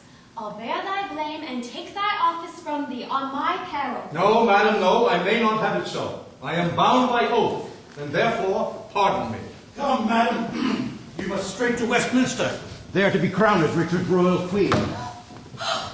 Oh, cut my lace and sunder that my pent heart may have some scope to beat her as I swoon with this dead-killing news. Despiteful tidings of unpleasing news. Be of good cheer, mother. How fares your grace? Dorset, speak not to me. Get thee gone. Death and destruction dog thee in thy ears. Thy mother's name is ominous to children. If thou wilt outstrip death, go cross the seas and live in with rich men. Oh, from this reach of hell, go, hide thee from the slaughterhouse, lest thou increase the number of the dead and make me die the thrall of Margaret's curse, nor mother, wife, nor England's counted queen. Full of wise care is this your counsel, madam. Take all the swift advantage of the hours. You shall have letters from me to my son to meet you on the way and welcome you. Be not ta'en tardy by unwise delay. Come, madam, come. I in all haste was sent. And I in all unwillingness will go. I would to God that the inclusive verge of golden metal that must round my brow were red-hot steel, and sear me to the brain. Anointed let me be with deadly venom, and die, ere men can say, God save the Queen. Go, poor soul, I envy not thy glory. To feed my humor, wish thyself no harm. No. Why? When he that is my husband now came to me, as I followed Henry's course, or when I say I looked on Richard's face, this was my wish. Be thou, quoth I, accursed, for making me so young, so old a widow.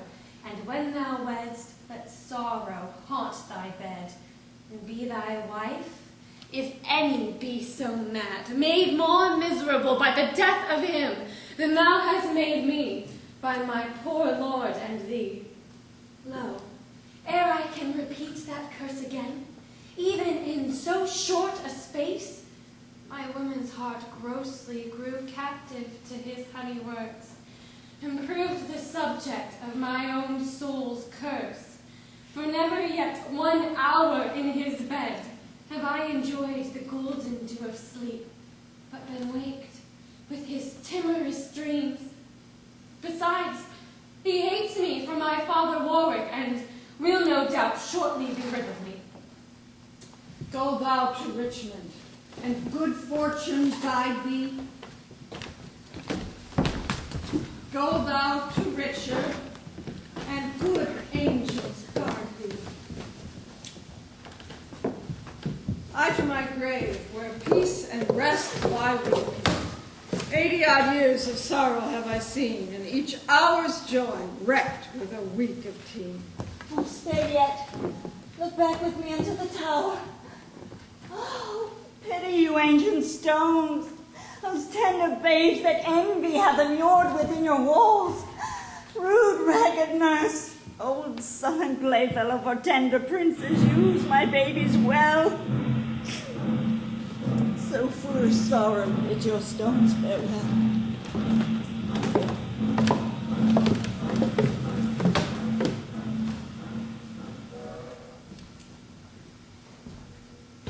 Stand all apart, cousin of Buckingham.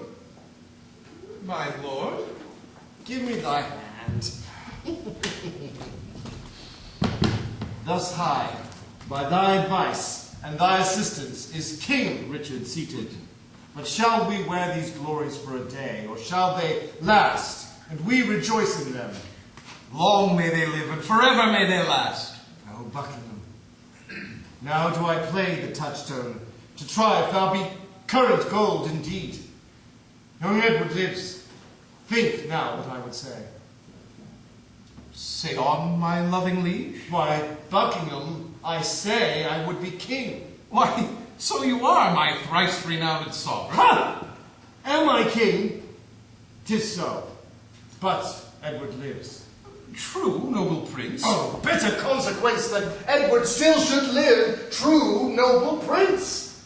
Cousin, thou wast not wont to be so dull. Shall I be plain? I wish the bastard's dead, and I would have it suddenly performed. What sayest thou? Speak suddenly, be brief. Your grace may do your pleasure. Tut! Tut! Thou art all ice! Thy kindness freezeth! Say, have I thy consent that they shall die? Give me some little pause, some breath, my lord, before I positively... I shall immediately resolve your grace herein. I will converse with iron-witted fools and unrepentant boys. None are for me that look at me with considerate eyes. High-reaching Buckingham grows circumspect. Catesby!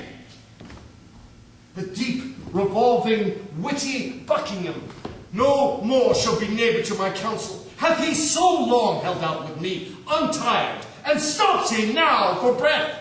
Catesby! Lord? Knowest thou not any whom corrupting gold will tempt to a close exploit of death? My lord, I know a discontented gentlewoman whose humble means match not her haughty mind. Gold were as good as 20 orators, and will no doubt tempt her to anything. What is her name? Her name, my lord, is Tyrrell. Call her hither. And Catesby. My lord? Rumour it abroad that Anne, my wife, is sick and like to die. I will take order for her keeping close. I must be married to my brother's daughter, or else my kingdom stands on brittle glass. Murder her brothers, and then marry her. Uncertain way of gain. But I am in so far in blood, that sin will pluck on sin. Tear-falling pity dwells not in this eye. What is thy name? Is it Tyrrell? Tyrrell, and your most obedient subject. Art thou indeed? Prove me, my gracious lord. Darest thou resolve to kill a friend of mine? Please you, but I had rather kill 2 enemies. Why, there thou hast it. 2 deep enemies, foes to my rest, and sweet sleep's disturbers are they that I would have thee deal upon, Tyrrell. I mean those bastards in the tower. Let me have open means to come to them, and soon I'll rid you from the fear of them. Thou singest sweet music to me. Hark, come hither, Tyrrell. Go by this token. Come, lend thine ear.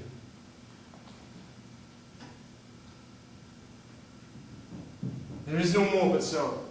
Say it is done, and I, the king, will love thee and prefer thee too. I will dispatch it straight. Shall we hear from thee, Tyrrell, ere we sleep? You shall, my lord.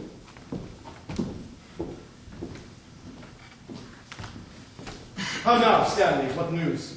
My lord, I hear the Marquis Dorset's fled to Richmond, in those parts beyond the sea where he abides. My lord, I've considered in my mind the late demand that you did sound me in.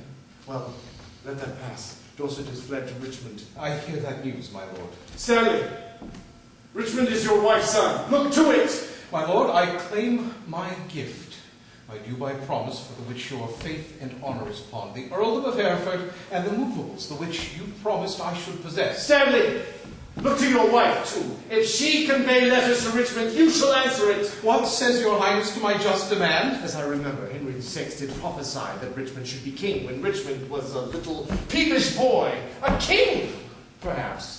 My lord, how chanced it that the prophet could not then have told me that I should kill Richmond, I being by?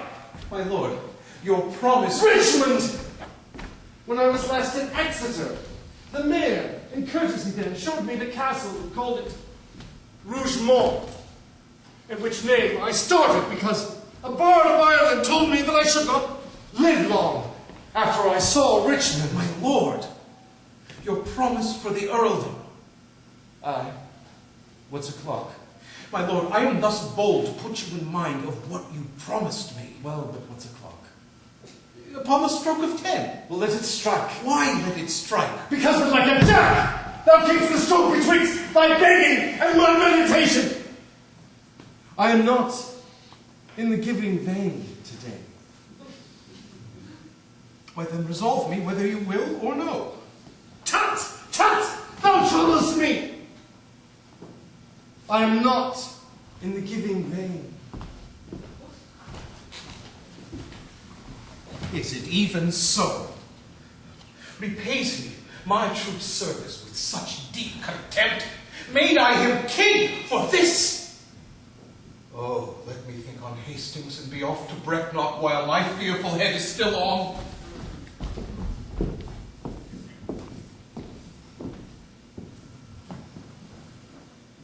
Kind Tyrrell, am I happy in thy news? If you have done the thing you gave in charge beget your happiness, be happy then, for it is done, my lord. Titan and Forrest, whom I did suborn to do this piece of ruthless butchery, although they were fleshed villains, bloody dogs, melting with tenderness and mild compassion wept, like two children in their death's sad story. Oh, thus, quoth Dighton, lay those gentle babes, thus, quoth Forrest, girdling one another within their innocent alabaster arms. Their lips were 4 red roses on a stalk, and, in their summer beauty, kissed each other. A book of prayers on their pillow lay, which once, quoth Forrest, almost changed my mind, but, oh, the devil. There the villain stopped, whilst Dighton thus told on. We smothered the most replenished sweet work of nature that, from prime creation, ere she framed. Hence, both are gone in conscience and remorse. They could not speak, so I left them both to bring this tidings to the bloody king. But didst thou see them dead? I did, my lord. Come to me soon at after supper, Tyrrell, and thou shalt be the inheritor of thy desire. Farewell, till soon.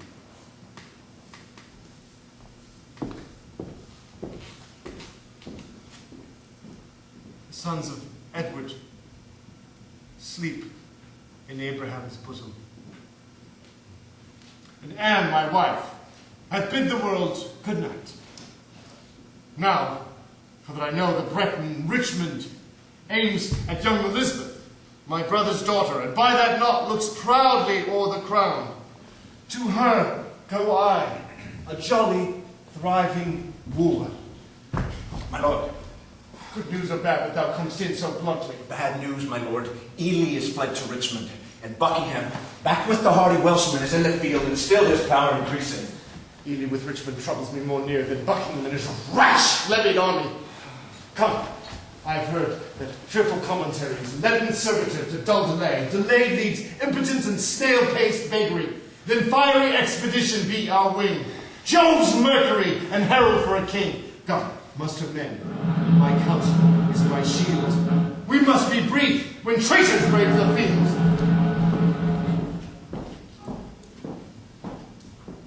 So now prosperity begins to mellow and drop into the rotten mouth of death.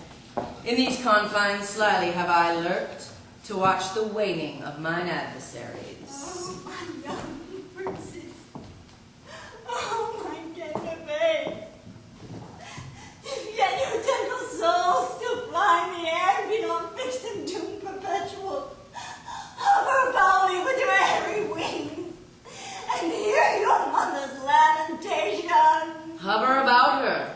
right for right hath dimmed your infant morn to aged night. So many miseries have praised my voice that my woe-wearied tongue is mute and dumb. Edward Plantagenet, why art thou dead? Plantagenet doth quit Plantagenet. Edward for Edward pays a dying debt. Oh God, wilt thou fly from such gentle lands and throw them in the entrails of the wolf? Didst thou sleep when such a deed was done? When holy Harry died, and my sweet son. Oh, who hath any cause to mourn but I? If ancient sorrow be most reverent, give mine the benefit of seniority, and let my woes frown upon the upper hand. If sorrow can admit society, tell all your woes again, by viewing mine. I had an Edward, till a Richard killed him. I had a husband, till a Richard killed him. Thou hadst an Edward, till a Richard killed him. Thou hadst a Richard, till a Richard killed him. I had a Richard, till thou didst kill him. I had a Rutland too, thou helpst to kill him. Thou hadst a Clarence too, and Richard killed him. From forth the kennel of thy womb hath crept this hellhound that doth hunt us all to death. That dog that had his teeth before his eyes, thy womb let loose to chase us to our graves. Oh, upright, just, and true disposing God, how do I thank thee that this carnal cur doth prey upon the issue of his mother's body, and make her pew fellows with others moan. Oh, Harry's wife, triumph not in my woes. God witness with me, I have wept for thine. Bear with me. I am hungry for revenge, and now I cloy me in beholding it. Thy Edward, he is dead, who stabbed my Edward. Thy other Edward dead to quit my Edward. Young York, he is but boot, for both they match not the high perfection of my loss. Thy Clarence, he is dead, who killed my Edward.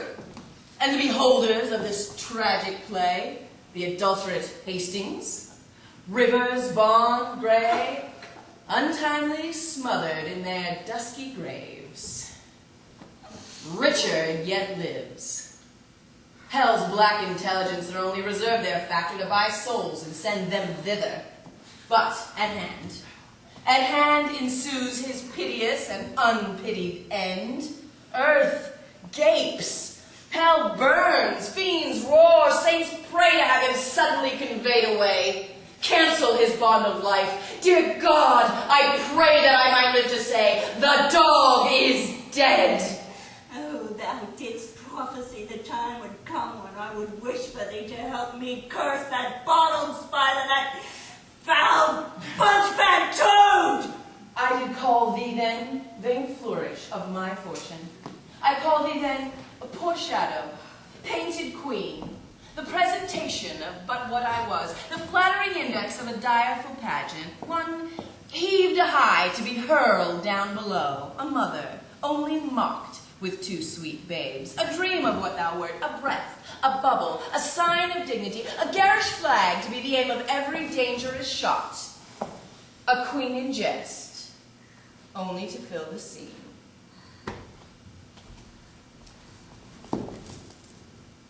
Where is thy husband now? Where be thy sisters? Where are thy children? Wherein dost thou joy?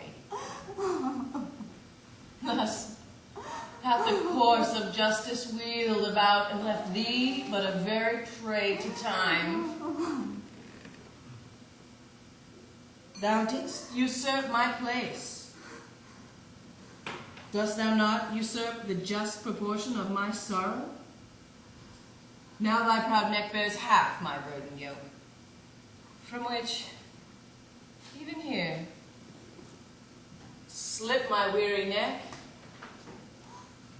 and leave the burden of it all on thee. Farewell, York's wife,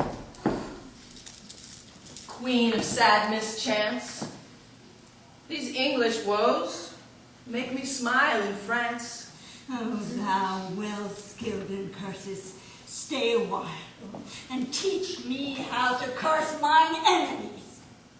Forbear to sleep the nights, fast the days. Compare dead happiness with living woe. Think that thy babes were sweeter than they were, and he that slew them fouler than he is. Bettering thy loss makes the bad causer worse. Revolving this, teach thee how to curse. Why should calamity be full of words? Oh, let them have scope. Though what they will impart help nothing else. Yet do they ease the heart.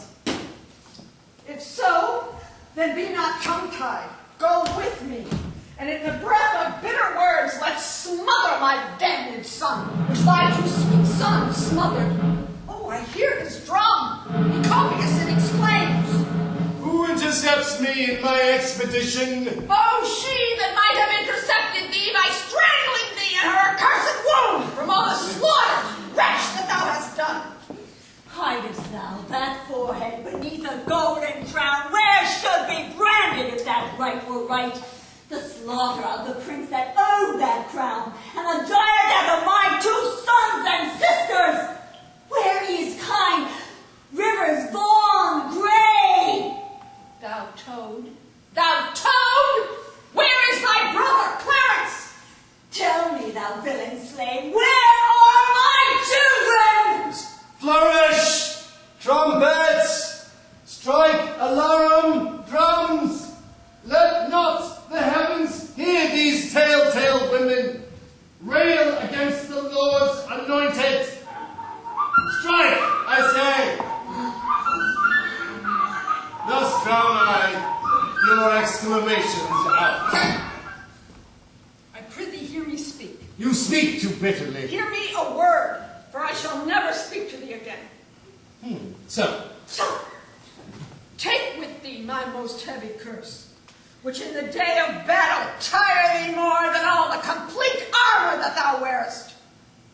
My prayers on the adverse party fight, and there the little souls of Edward's children whisper the spirits of thine enemies and promise them success and victory.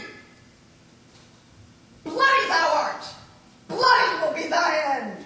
Shame serves thy life, and doth thy death attend. stay, madam. I must speak a word with you. I have no more sons of the royal blood for thee to murder.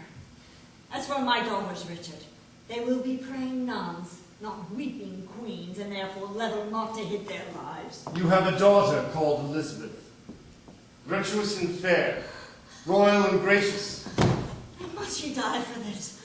Oh, let her live, and I'll corrupt her manners, stain her beauty, I'll slander myself as false to Edward's bed. I will confess she was not Edward's daughter. Wrong not her birth. She is of royal blood. To save her life, I'll say she is not so. Her life is only safest in her birth. And only in that safety died her brothers. You speak as if that I had slain my cousins. Cousins, indeed. And by their uncle cousin of comfort, kingdom, kindred, freedom, life. And I am such a desperate bay of death, like a poor bark of sails and tackling rents, brush all the pieces against thy rocking mother. Oh, madam! So thrive I in my enterprise and dangerous success of bloody wars, as I intend more good to you and yours than ever you and yours will by me harmed. Oh, be brief, lest that the process of thy kindness last longer telling than thy kindness's date. Then know that from my soul I love thy daughter. So from thy soul's love didst thou love her brothers. Be not so hasty to confound my meaning. I mean that with my soul I love thy daughter, and mean to make her Queen of England. Say then, who dost thou mean shall be her king? Even he that makes her queen. Who else should be? What, thou?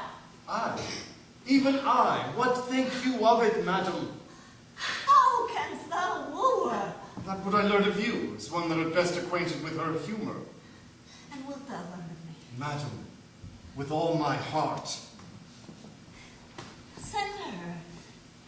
he who slew her brothers. A pair of bleeding hearts. Thereon engrave Edward and York. Then happily will she weep. If this inducement force her not to love, send her a story of thy noble acts. Tell her thou makest away her uncle Clarence, her auntie Rivers, yea, and for her sake madest quick conveyance of her good Aunt Anne. You mock me. Say I did all this for love of her. Nay, then indeed she cannot choose but hate thee, having bought love with such a bloody spoil. Look what is done. Cannot be now amended. Men will deal unadvisedly at times, which after hours gives leisure to repent. If I have taken the kingdom from your sons, to make amends, I will give it to your daughter. If I have killed the issue of your womb, to quicken your increase, I will beget my issue of your blood upon your daughter, and all the ruins of distressful time repaired with double riches of content. What were I best to say? Her father's brother would be her lord? Or shall I say her uncle? Or he that slew her brothers and her uncles? Say the king, which may command, entreats. That at her hands which the king's king forbids. Your reasons are too shallow and too quick. Oh no, my reasons are too deep and dead. Too deep and dead, poor infants in their graves. Harp not on that string, madam. That is past. Oh, harp on it still shall I, till heartstrings break. In her consists thy happiness and mine. Without her follows to thyself, and me, herself, the land, and many a Christian soul, death, desolation, ruin, and decay. It cannot be avoided but by this. It will not be avoided but by this. Therefore, good mother, for I must call thee so, be thou the attorney of my love to her. Plead what I will, not what I have been. Urge the necessity and state of times, and be not peevish, fond, in great designs. But thou didst kill my children. But in your daughter's womb I buried them. I go. Write to me very shortly, and you will understand from me her mind. Bear her my true love's kiss, and so farewell.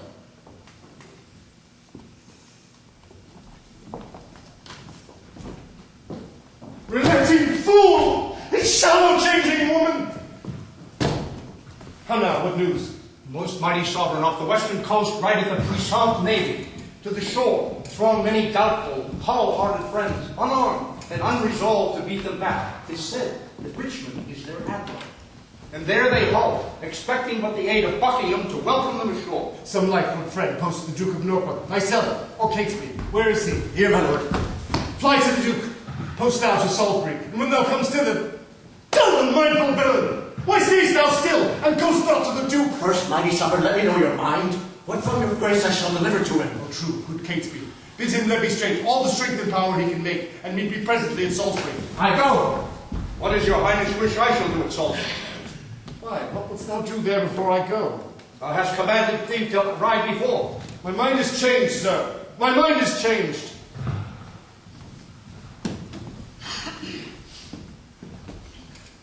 How now, Stanley? What news? None good, my lord, to please you with the hearing, nor none so bad, but may well be told. Hoity! A riddle, neither good nor bad. What needst thou go so many miles about, when thou mayst tell thy tale the nearest way? Once more, what news? Richmond is on the seas. Then let him sink, and be the seas on him. White-livered runagate, what doth he there? I know not, mighty sovereign, but by guess. Well, sir. As you guess. As you guess! Stirred up by Dorset, Buckingham, and Ely, he makes for England, there to claim the crown. Oh! Is the chair empty? Is the sword unswayed? Is the king dead? Is the empire unpossessed? What heir of York is there alive but we? And who is England's king but great York's heir? Then tell me, what doth he upon the seas? Unless for that, my liege, I cannot guess. Unless for that he comes to be your liege. You cannot guess wherefore the Welshman comes. Thou wilt revolt and fly to him, I fear. No, mighty liege, therefore mistrust me not. Where is thy power, then, to beat him back again? Where are thy tenants and thy followers? Are they not now upon the western shore, safe conducting the rebels from their ships? No, my good lord, my friends are in the north. Cold friends to Richard! What do they in the north when they should serve their sovereign in the west? They had not been commanded, mighty sovereign. Please it your majesty to give me leave. I'll muster up my friends, and meet your grace where and what time your majesty shall please. Aye. Then thou wouldst be gone to join with Richmond. I will not trust you, sir. Most mighty sovereign, you have no cause to hold my friendship doubtful. I never was, nor never will be false. Well. Go, muster men. But look you, leave behind your son, George Stanley. Look your faith be firm, or else his head's assurance is but frail. So deal with him, as I prove true to you. My gracious sovereign, now in Devonshire, as I by friends am well advertised, Sir Edward Courtney and the haughty prelate Bishop of Exeter, his brother there with many more confederates are in arms. My liege, and Kent the Guildfords are in arms, and every hour more competitors flock to their aid, and still their power increaseth. My lord, the army of the Duke of Buckingham... Owls upon you! You owls! Nothing but songs of death and destruction, take that!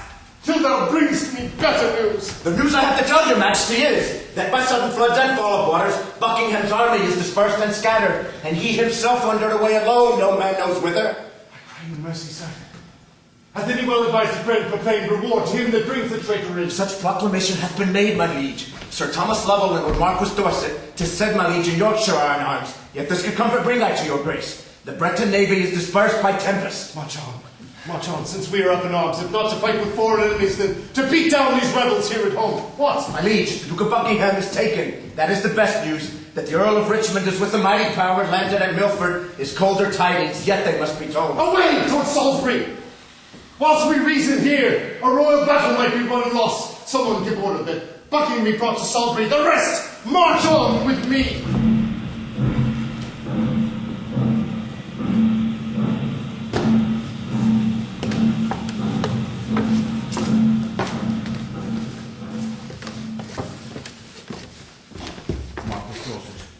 Tell Richmond this from me, that in the sty of this most bloody boar, my son, George Stanley, is franked up in hold. If I revolt, off goes young George's head. The fear of that withholds my present aid. But tell me, where is princely Richmond now? At Pembroke Court, Harford West in Wales. What men of name resort to him? Sir Walter Herbert, a renowned soldier, Sir Gilbert Talbot, Sir William Stanley, Oxford, redoubted Pembroke, and many more of noble fame and worth, and towards London they do bend their course, if by the way they be not fought withal. Return unto thy lord, commend me to him. Tell him the Queen hath most heartily consented he shall espouse Elizabeth her daughter. These letters will resolve him of my mind. Farewell.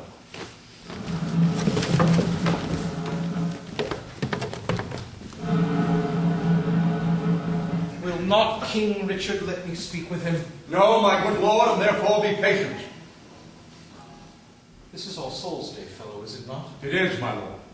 Then this All Souls' Day is my body's doomsday. This All Souls' Day is my determined respite of my wrongs. That high all-seer that I dallied with hath turned my fainted prayers on my head and given in earnest what I begged in jest. Well, lead me to the block of shame. Wrong hath wrong, death the due of blame.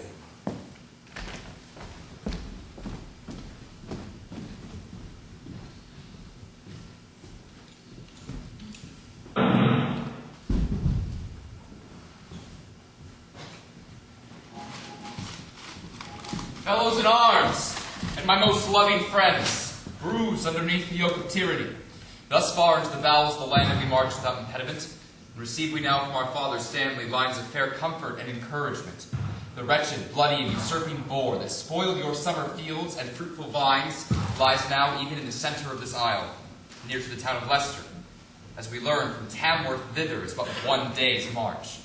In God's name, cheerly on, courageous friends, to reap the harvest of perpetual peace by this one sharp trial of a bloody war. Every man's conscience has 1,000 swords to fight against this guilty homicide. I doubt but that his friends will fly to us. He hath no friends, but who are friends from fear, which his dearest need will shrink from it. All for our advantage. Then, in God's name, march. True hope is swift and flies with swallows' wings. Kings it makes gods, and meaner creatures kings.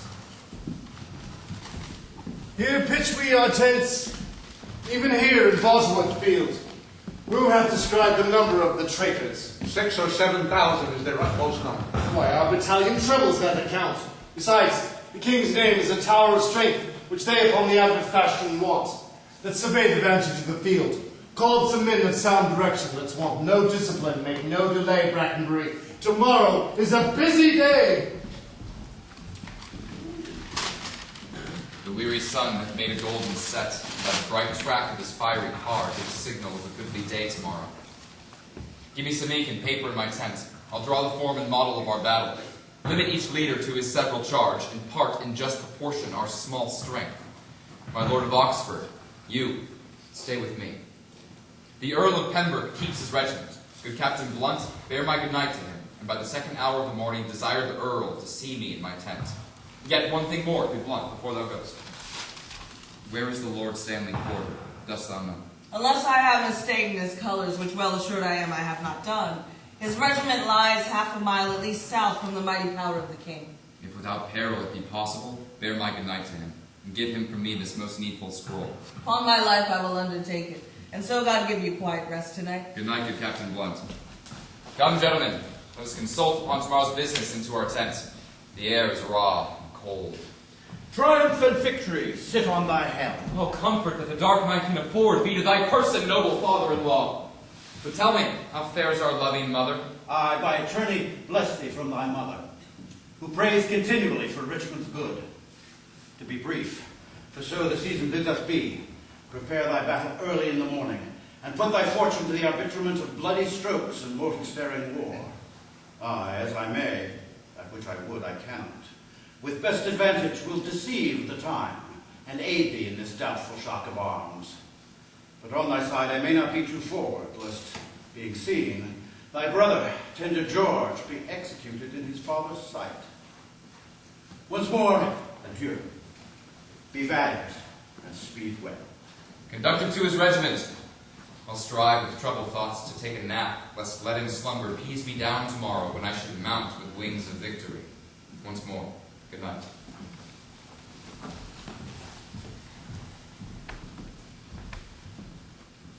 O thou, whose captain I account myself, look on my forces with a gracious eye. Put in their hands thy bruising irons of wrath, that they may strike down with a heavy fall the usurping helmets of our adversaries. Make us thy ministers of chastisement. We may praise thee in the victory. To thee do I commend my watchful soul, ere I let fall the windows of mine eyes. Sleeping and waking, oh, defend me still.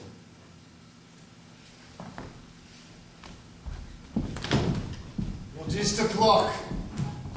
It's supper time, my lord. It's 9 o'clock. I will not sup tonight. Give me some ink and paper. What, is my helmet ready and all my armor laid into my tent? It is, my liege, and all things are in readiness. Catesby, my lord. Send out a pursuivant of arms to Lord Stanley's regiment. Bid him bring his power before sunrising, lest his son George fall into the blind cave of eternal night. And Catesby, my lord. Fill me a bowl of wine. I have not that alacrity of spirit nor cheer of mind as I was wont to have. Set it down. Is ink and paper ready? It is, my lord. Go, bid my guard watch and lead me.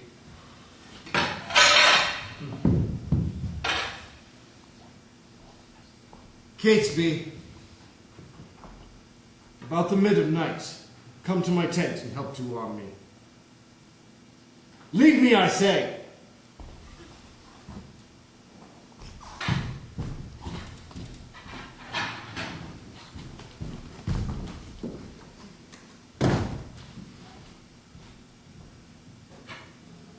We are the dead. Short days ago, we lived, felt dawn, saw a sunset glow. Love and were loved. Take up our Let me sit heavy on thy soul tonight. I was washed to death with fulsome wine. Clarence, by thy guile, betrayed to death. Tomorrow when the battle think on me, let fall thy edgeless sword, despair and die. Let me sit heavy in thy soul tomorrow, rivers that died in Pomfret, despair and die. Think on gray, and let thy soul despair. Guiltily awaken on a bloody field, end thy days. Think on Lord Hastings, despair and die. Dream on thy nephews, smothered in the town. Let us be let within thy bosom, Richard, and weigh thee down to ruin, shame, and death. Thy nephew's souls bid thee despair and die. Richard! Thy wife, that wretched and thy wife, has never slept a quiet hour with thee, now fills thy dreams with perturbations. When in battle, think on me, and fall thy edgeless sword, despair and die. The first was I to help thee to the throne, the last was I to feel thy tyranny. Oh, think on Buckingham in tomorrow's battle, and die in fear of thy guiltiness. Dream on of bloody deeds and death. Thinking despair, despairing yield thy breath. Give me another horse! Bind up my wounds! God have mercy, Jesus! Soft. I did but dream. Coward conscience! How dost thou afflict me? The lights burn blue. 'Tis now dead midnight. Cold, fearful drops stand on my trembling flesh. What do I fear? Myself. There's none else by. Richard loves Richard. That is, I am I. Is there a murderer here? No. Yes, I am. Then fly. What, from myself? Great reason why, lest I revenge. I am a villain. Yet I lie. I'm not. Fool of thyself, speak well. Fool. Do not flatter. My conscience hath 1,000 several tongues, and every tongue brings in a several tale, and every tale condemns me for a villain.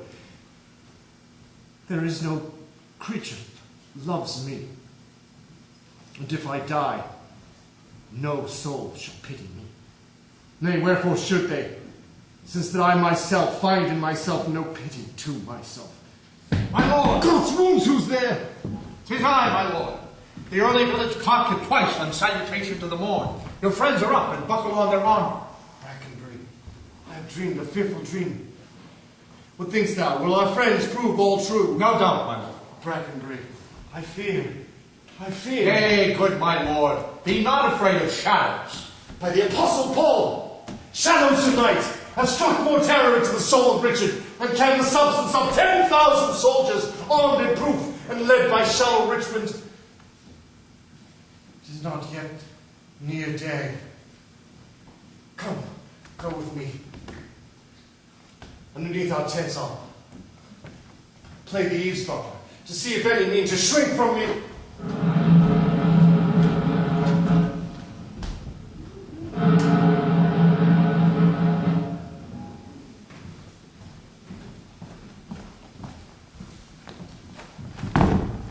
Tomorrow, Richmond. Cry mercy, lords and watchful gentlemen, that you have taken a tardy sluggard here. How have you slept, my lord? Ah, the sweetest sleep and fairest boding dreams that ever entered into a drowsy head have I since your departure had, my lords. But tell me, what hour of the morning is it? On the stroke of 4. Why? Then 'tis time to arm and give direction.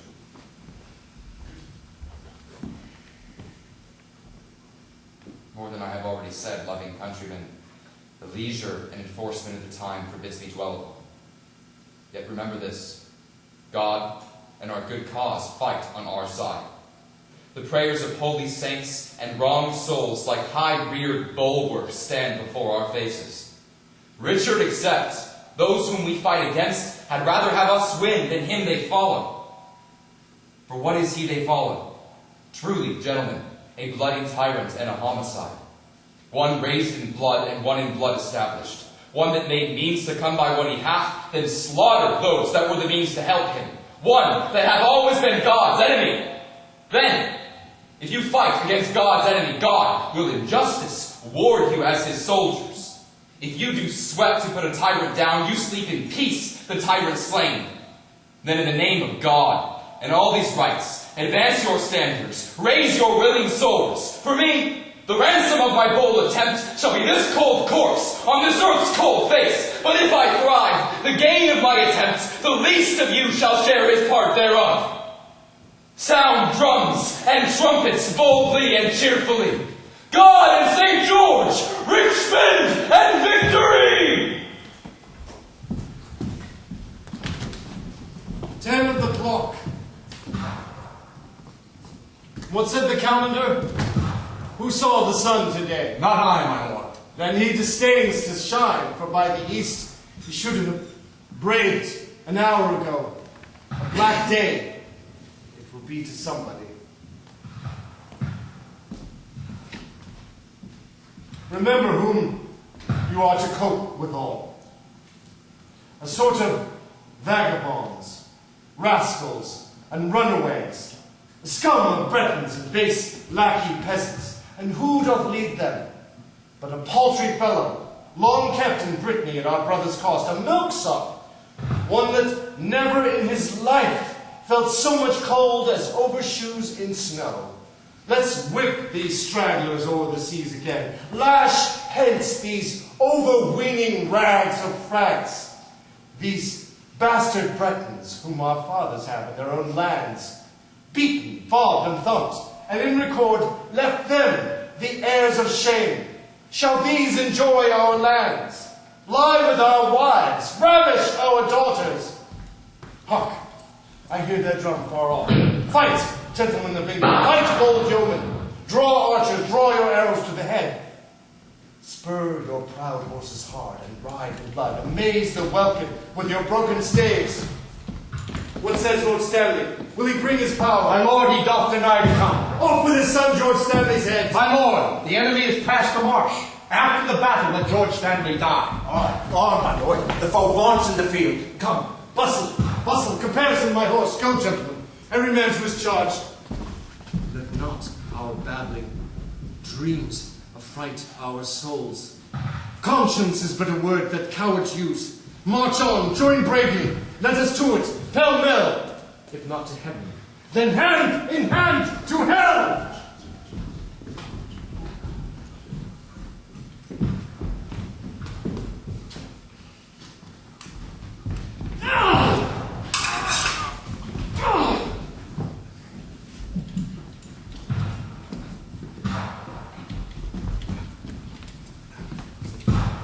Rescue, my lord, rescue, rescue. The king enacts more wonders than a man, erring and opposite to every danger. His horse is slain, and all on foot he fights, seeking for Richmond in the throat of death. Rescue, good sir, or else the day's lost! A horse! A horse! My kingdom for a horse! Withdraw, my lord, I'll help you to a horse! Oh, slave! I set my life upon a cast, and I will stand the hazard of the die. I think there be 6 Richmonds in the field. 5 have I slain today instead of him. A horse! A horse! My kingdom for a horse!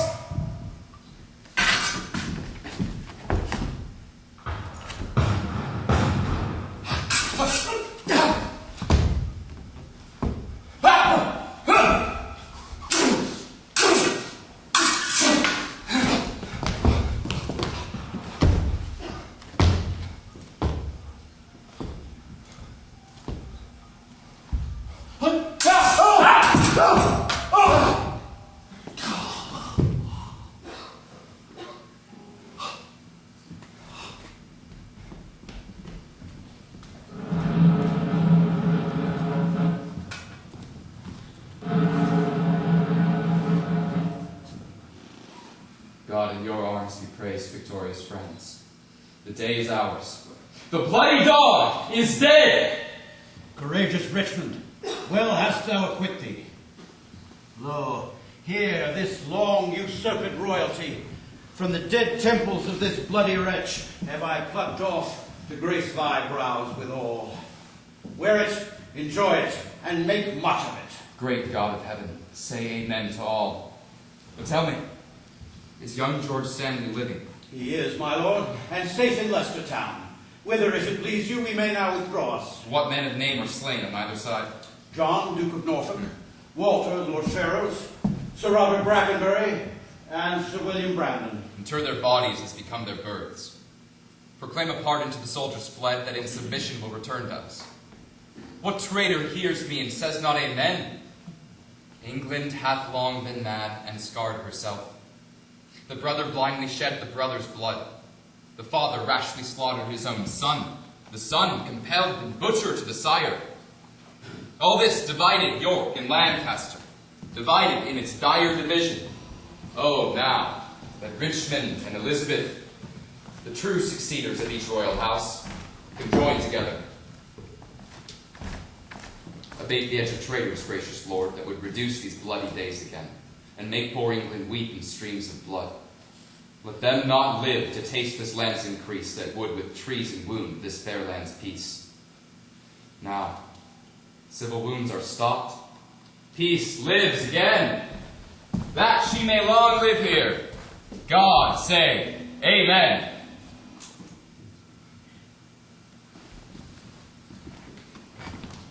I want